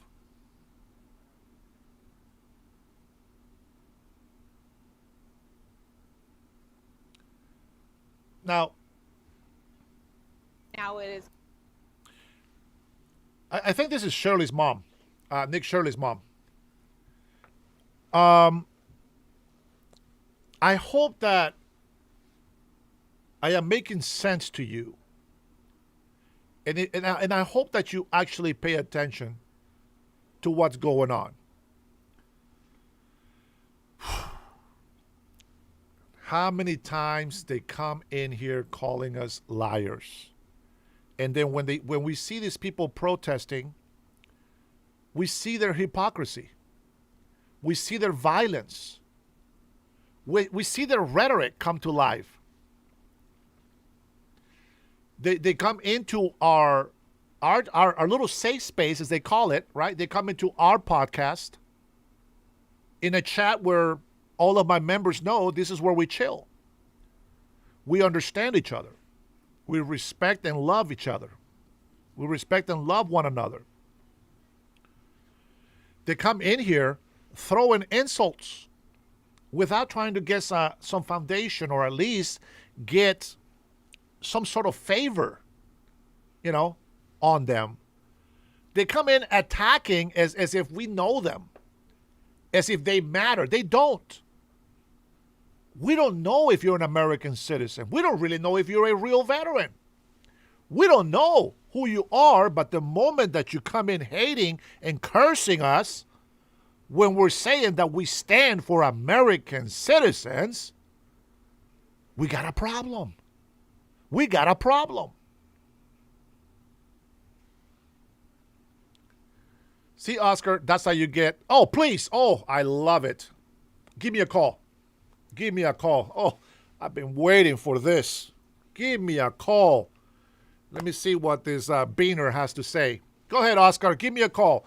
Here is the phone number to call. Nobody else calls. Only Oscar. Go ahead. Give me a call. Oh, I can't wait to hear this one. Can you put, I don't know why it's not showing on here.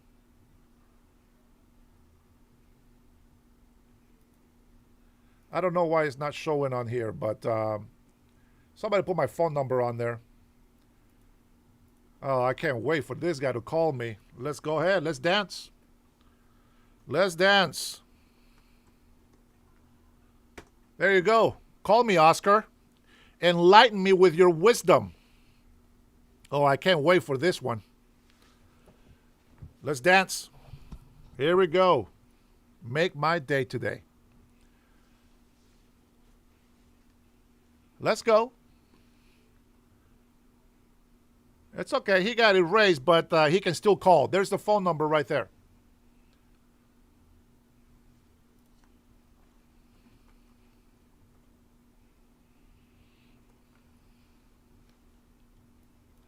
There you go. Call that number right there.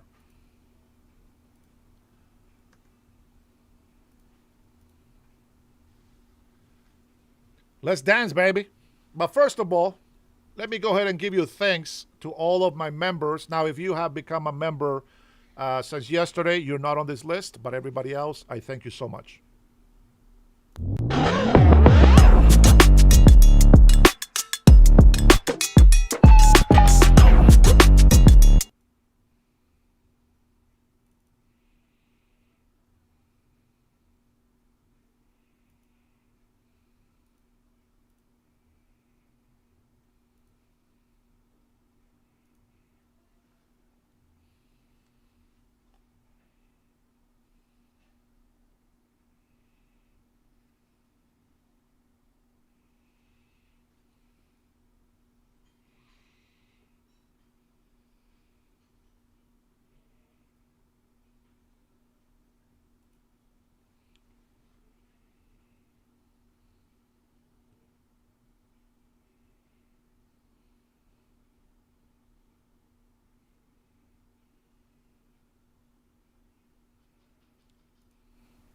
Go on, Oscar. Hurry up. Give me a call. Oh, I can't wait to hear this debate. This is going to be fantastic. No, Lisa, that's just giving thanks to my members. Now, I didn't hear the audio on that. I don't know if you guys heard the audio.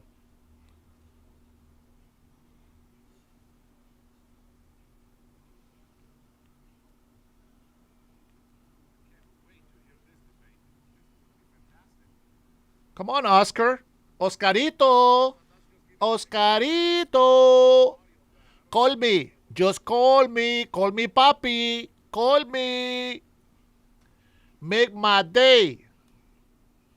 Come on, my beaner friend. Let's do this. Let's beaner to beaner. Let's duke it out. You can do it.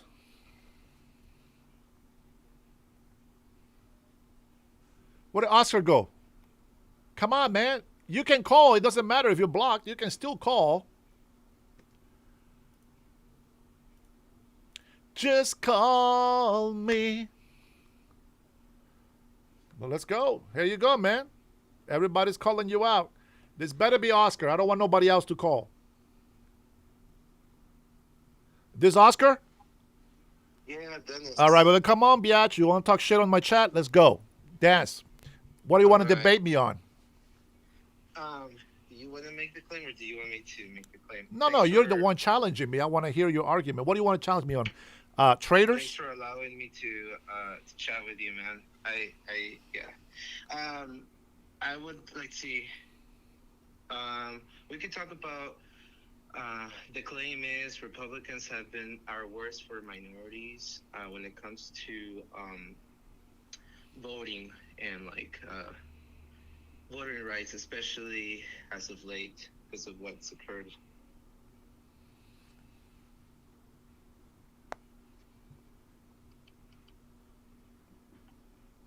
Well, come on. Oh, is that okay? Do you want me to? I thought you. Just make your point. You call me a coconut. I don't appreciate that. So go ahead and tell me your point. The point is that Republicans are worse than Democrats when it comes to voting rights. Do you agree or disagree with that? Disagree. And what is your evidence, or what do you think? Why do you say that? Because Republicans want people to actually show a voter ID to be able to vote. Socialist Democrats, we have over 22 million illegal immigrants in here, which they support in voting elections.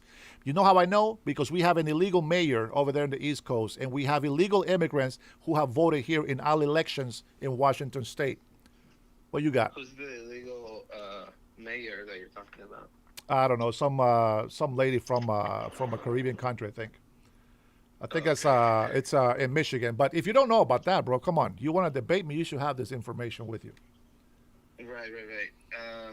And you're saying that there is 22 illegal immigrants, Probably more. and that having a real ID is good. Yeah, absolutely. Why not? What's wrong with having a real ID? What do you say? It makes it harder for people who are like, because my view is that immigrants are good for the country because legal ones, yes.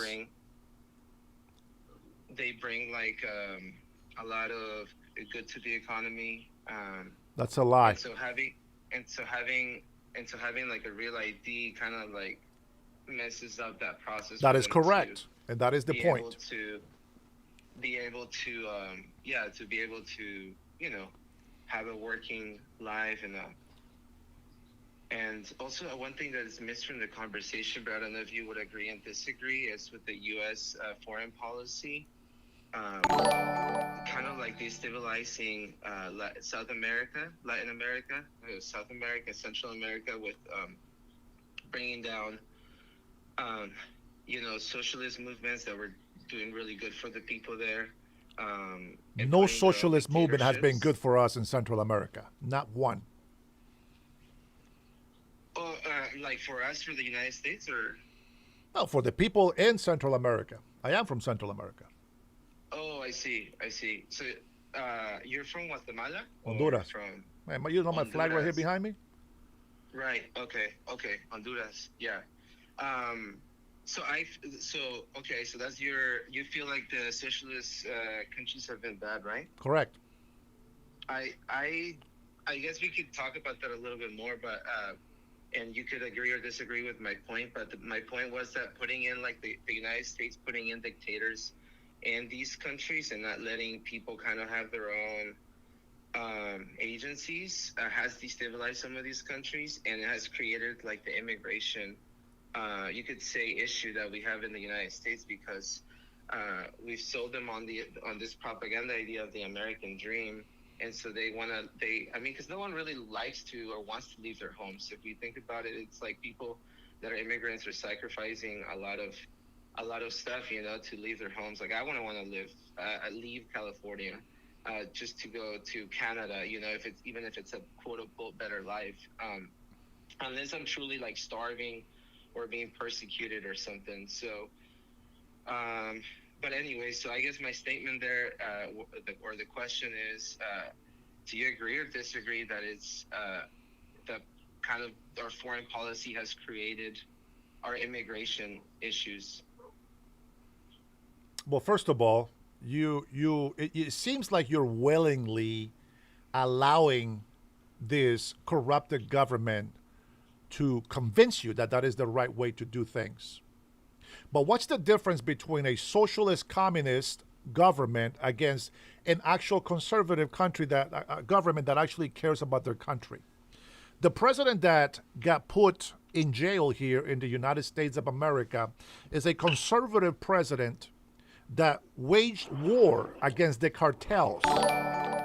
The socialist communist set him up with the Biden administration, and they brought communism into Honduras, just like Nicaragua.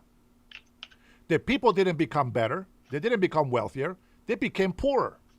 Watch the difference between the president that we have today, who was actually sponsored by President Trump, and the communist government.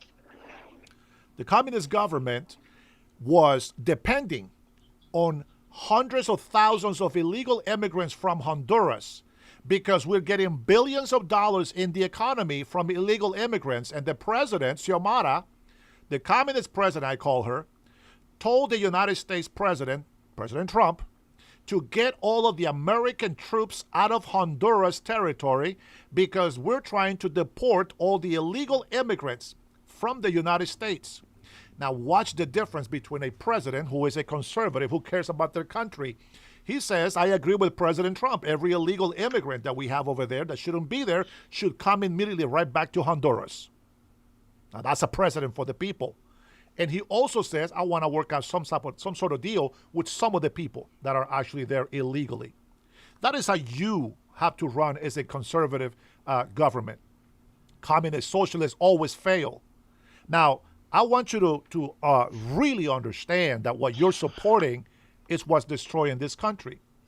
What President Trump says about this ID, voter ID, it's absolutely doing what it's supposed to do. You said that this will deter millions of illegal immigrants in this country because by forcing this legal ID to be in effect, many of these illegal immigrants won't be able to stay in this country. And that is exactly the point. Now, I'm going to ask you one question. Do you know why we have a legal immigration process? Do you have any idea why we have a legal immigration process? I think every country has an immigration process. Yes. Why? To probably just to like make sure who's coming in and out and count people. That's one way. Yeah. Be aware of like who's coming into their country, who's leaving their country. Tourism, probably economy helps. Tourism is different. No, we're talking about people to stay here. The legal immigration process for people to stay here. Cards or just and it's also kind of flawed, the legal immigration process. Wouldn't you agree? Like it's kind of like a really hard to get in, and these people, they're desperate. But why do you think that is, though? Why do you think it's hard for them to get in here? Because the process is really daunting, really hard, really lengthy.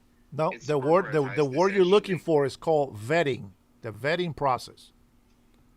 What does the vetting process do for immigrants? Well, more importantly, for our country. For our country, what does the vetting process do for the United States safety and growth? What do you think it does? Okay, well, see, this is the problem on the left side. They don't want to listen. So I'm glad that you're willing to listen.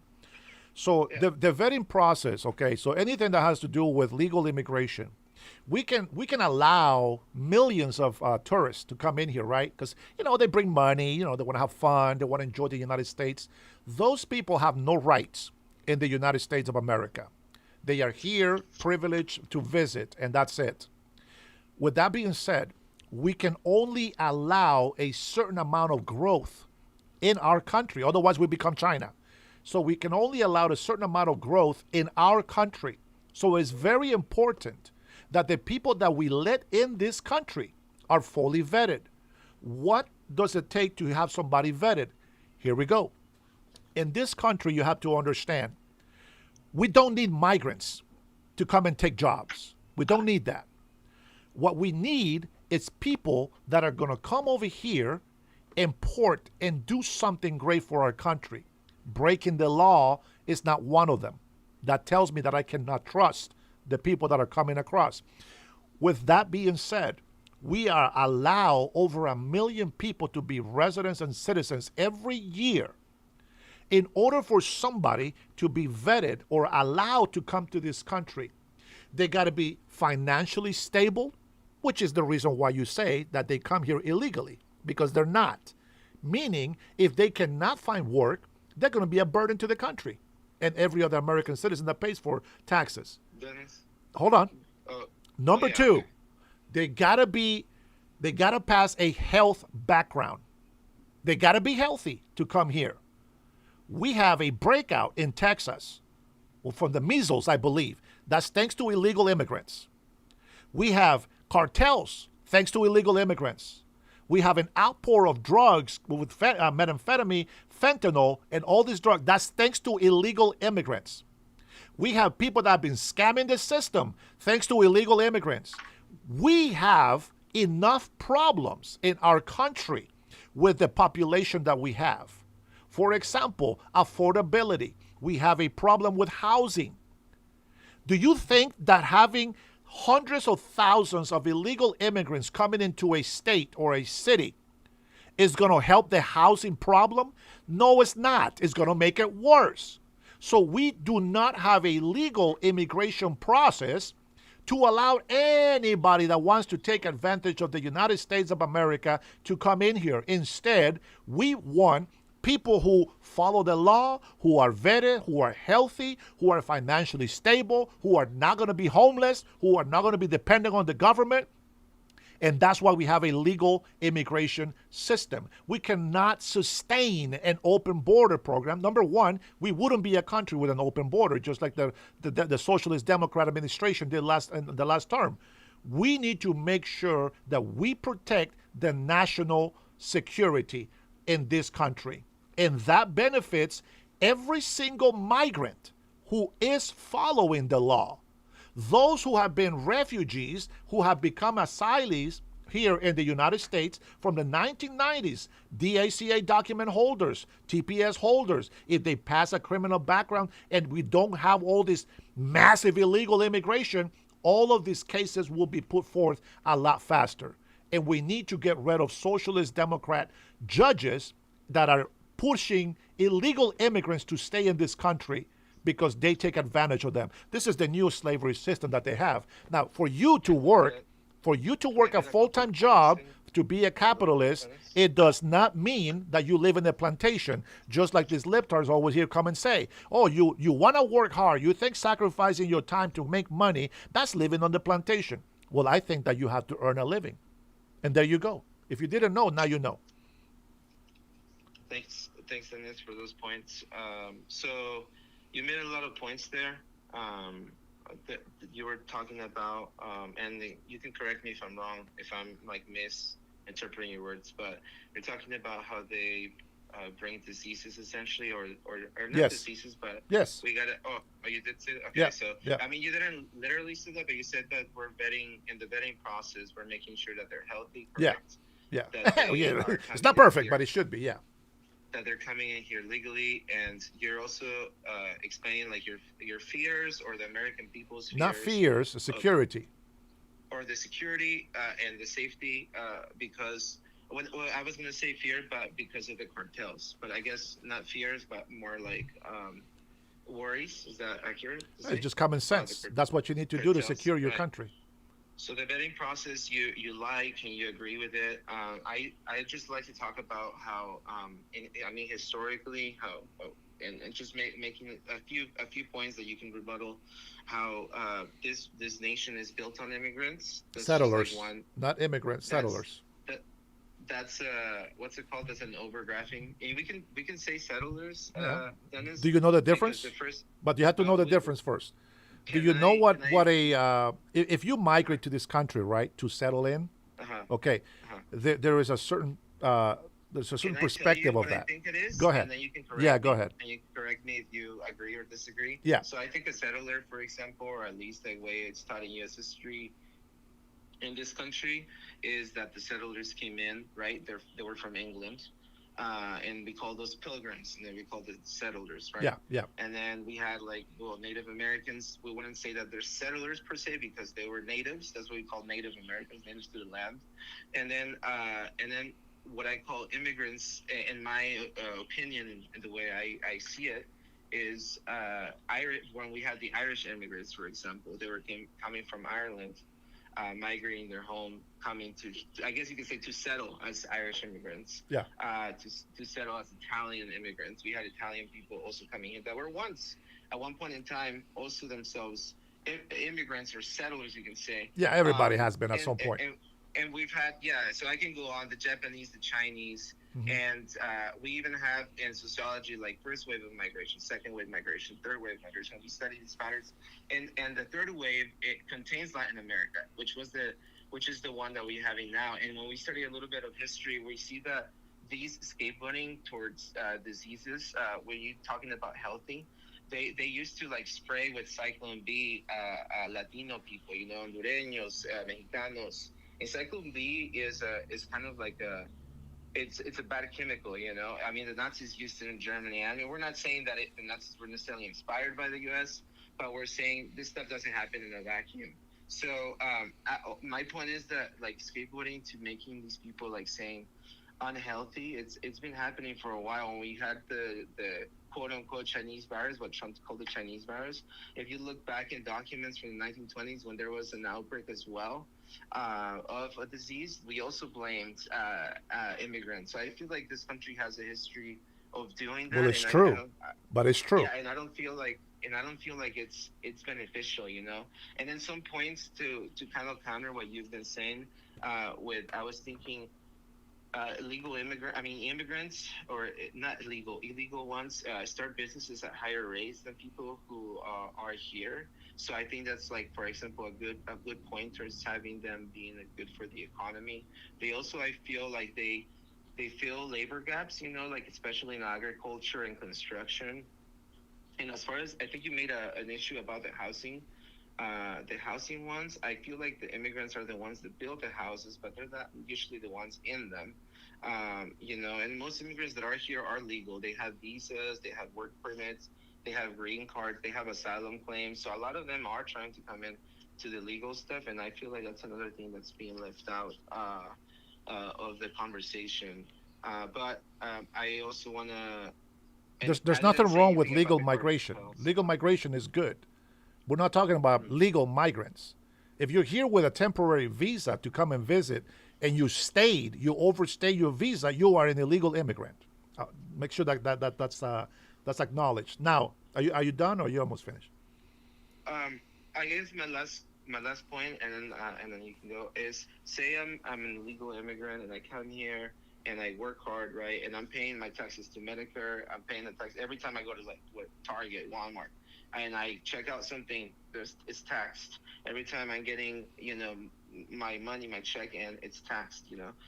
By the way, I'm not illegal, but I'm just saying, like. I don't believe you anymore. I don't believe that you're legal now. I'm giving a hypothetical, and so say I am here working hard, and now my visa expires, or my green card, or my working permit, whatever it is, my student thing, and now I'm in the country making a positive contribution to the country.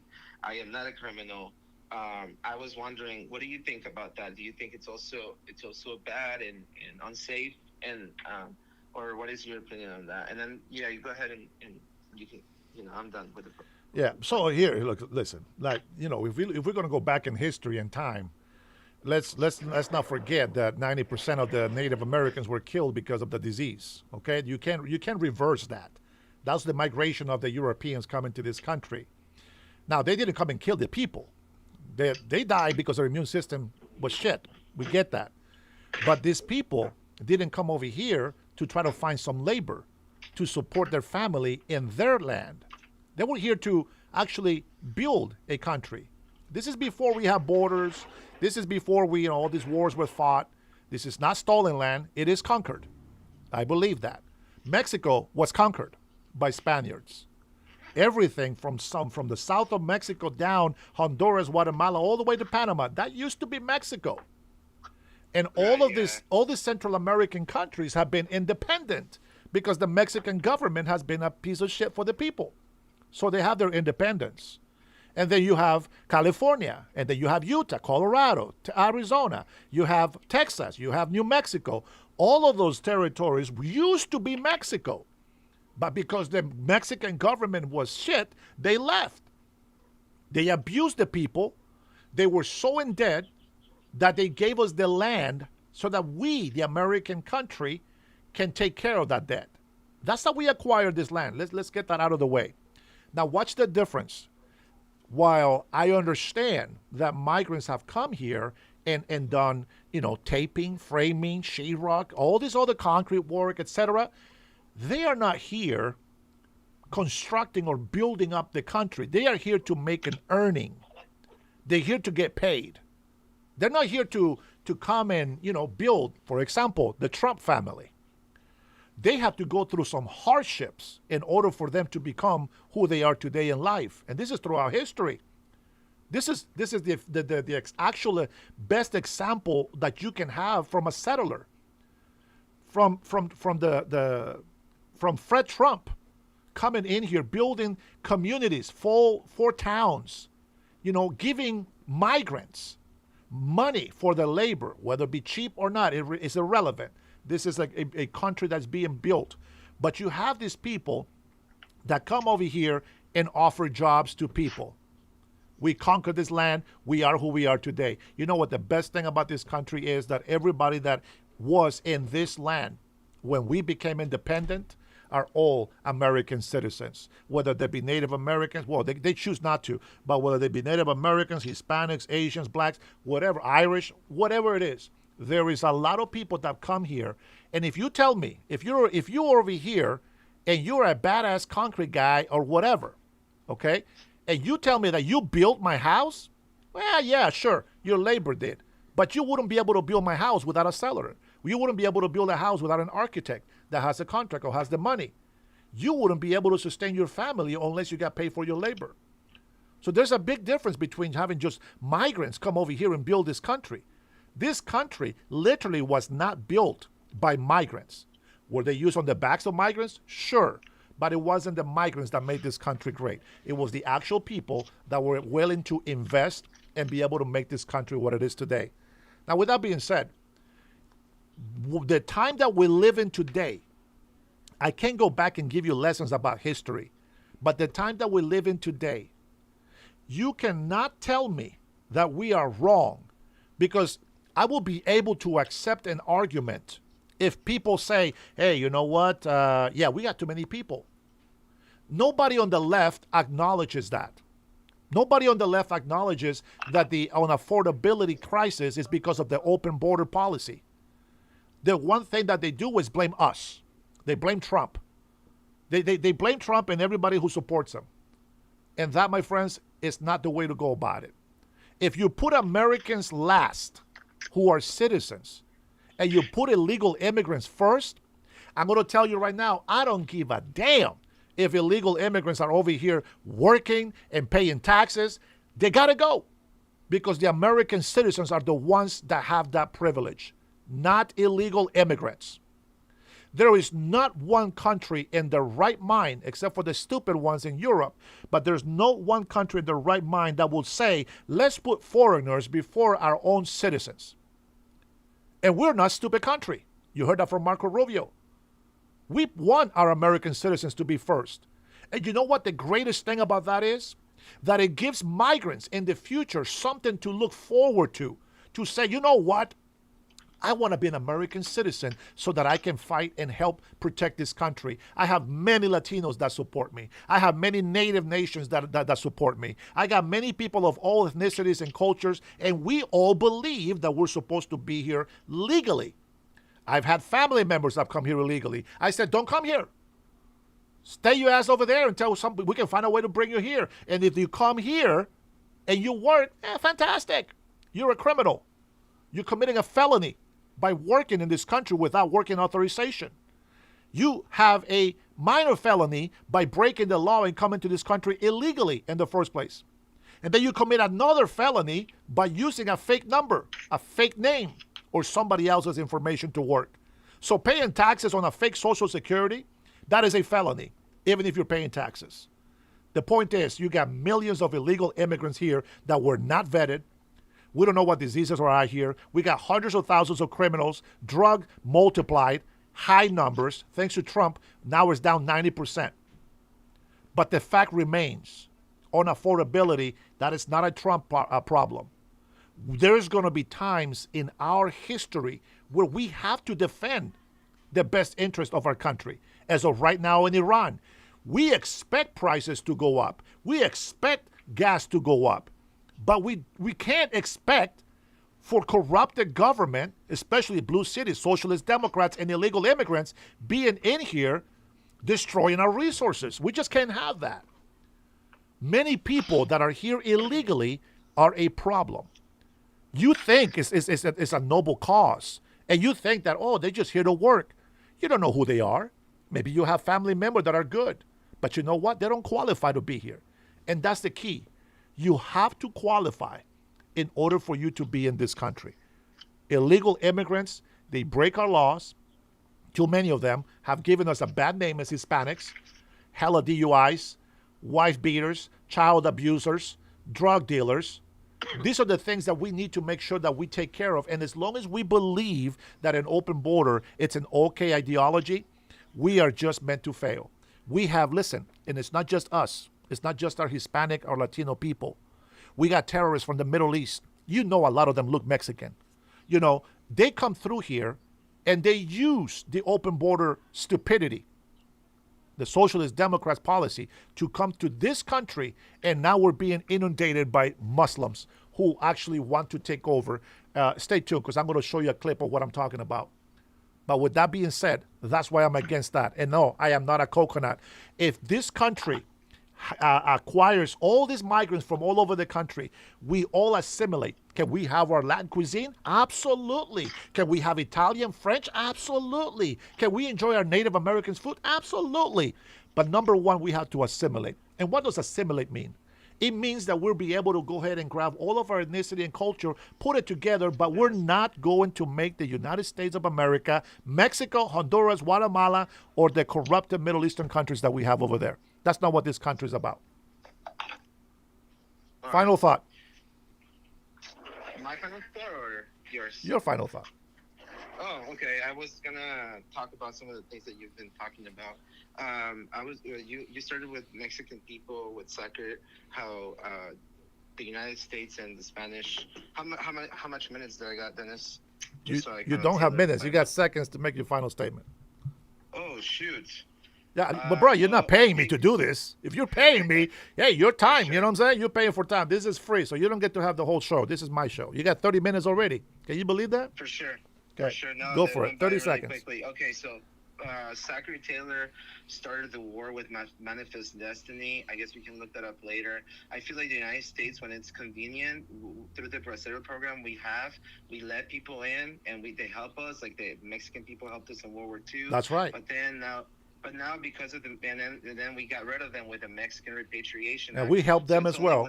Yep. So it's only when it's convenient it feels like that to me. Yes. I also don't feel like Rubio or Trump, or for that matter, Kamala Harris, have the best interest of the American people at hand. I feel like it's a battle of the rich versus the poor, the bourgeoisie versus the proletariat. I feel like in some ways you show that with your actions. We've been puppets of Israel for a while. I would like to learn more about your ideas about or statistics about you have wife beaters, and you said I know my people. And yeah, just like different things like that, because I feel like those could be construed as stereotypes, and they are stereotypes because we earned it. Yeah, absolutely. Yeah, stereotypes can lead to harmful, harmful actions. At least that's what we teach. Is the culture process? Yeah, it's the culture. That's why. Process could be. The assimilation process, I don't know what you mean by that, because I don't know if I ran out of time already, but I was just saying the assimilation process. I was thinking that I'm cool with respecting the United States of America, right? Not burning flag, yep. You know what I mean? Good. Doing the Pledge of Allegiance, you know what I mean? Voting, exercises your right to vote, free speech. I'm cool with the amendments. All I was thinking about assimilation, just also keep your country, and you like you could say, would you say that you've assimilated? I would say that you think that yes, and I would also say that you are a decent example because you have your Honduras flag in the back, and so that means that you still haven't forgotten about your roots, and I think that that's cool. Well, I was born there. Remember that. I was born there. If you were born here, you shouldn't have that one right there. Okay, and I also so anyways, those are my points. Hopefully we can talk more in the future or debate more, because I feel like it's a lot to get through. Yeah, and I can't do that for individual people. I've been doing this for many months already, and every time I get new people to come in and try to debate me, it's like I'm going over and over the same things over again, and it's not benefiting me at all or the people that's in here. And it's just like, yeah, I don't mind correcting people or trying to see if we can find an agreement on something. But when people come in here and they just off the bat says there's nothing wrong with illegal immigrants, you lost the debate already. But at least it's interesting to keep talking about. I think it's important. Well, I don't know if you agree or not. I know it's draining, but it's important to talk with people who have completely different opinions from you.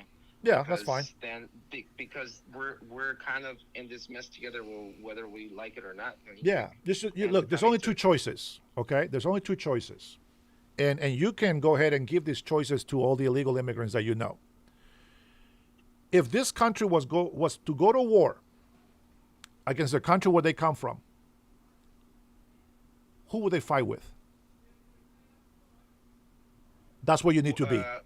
That's just a question. Just ask them, who does your loyalty belong to? And that's the country where they should live. Okay? Well, I think the only reason why the United States would go to war with like Venezuela or like Mexico or whatever is just to extract resources, because that's what they've been doing for. It's not, but that is part of it. That's not their only reason. Yeah, well, I guess at least it's part of it, right? Like, we're definitely getting absolutely oil, we're definitely getting, yeah, and we want to disrupt that from going to our enemies. Absolutely.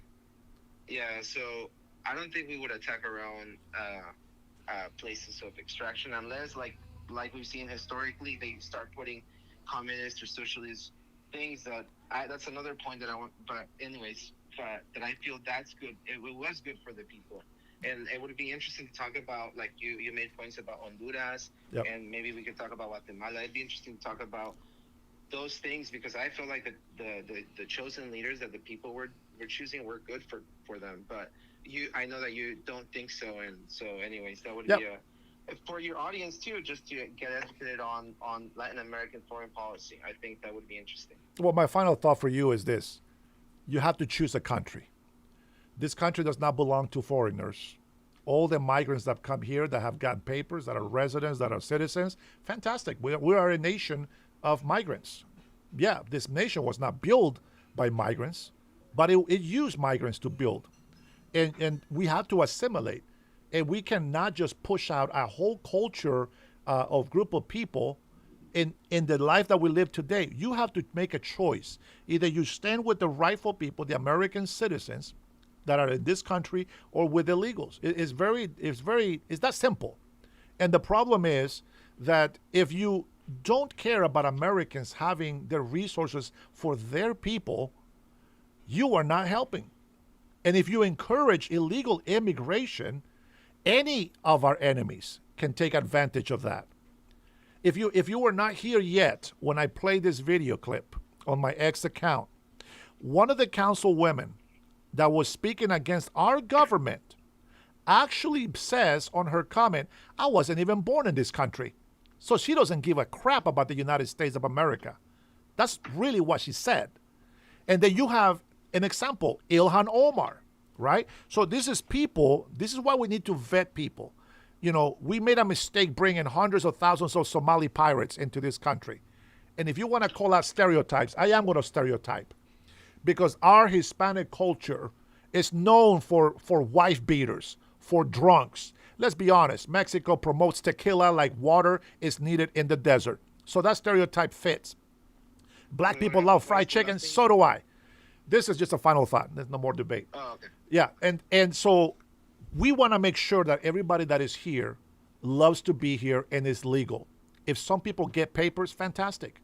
But if they don't get papers and they get deported, we need to stop this damn protest. I'm sick of Mexicans waving the Mexican flag and burning the American flag. I'm sick of Hondurans, Salvadorians, Guatemalan, and all the people, especially these damn terrorists from the Middle East, burning the American flag and waving their terrorist flags.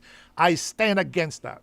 And one of the reasons why I'm even more hardcore on illegal immigration is because of the disaster of the last administration, where they allowed millions of illegal immigrants to come into this country. It was devastating.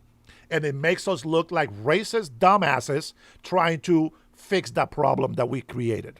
Okay? So there you go. Hey, thanks for your call. I actually admire your patience and your resolve. That's very good of you. Hey, thanks for calling, Ben. Hey, thanks, Dennis. I'm a teacher, so I got to be patient. And I am not a teacher because I'm not patient. And I appreciate hard conversations. Yeah. See you later. You be good. Take care. I give him props. He actually held up very well. Very good. I appreciate that.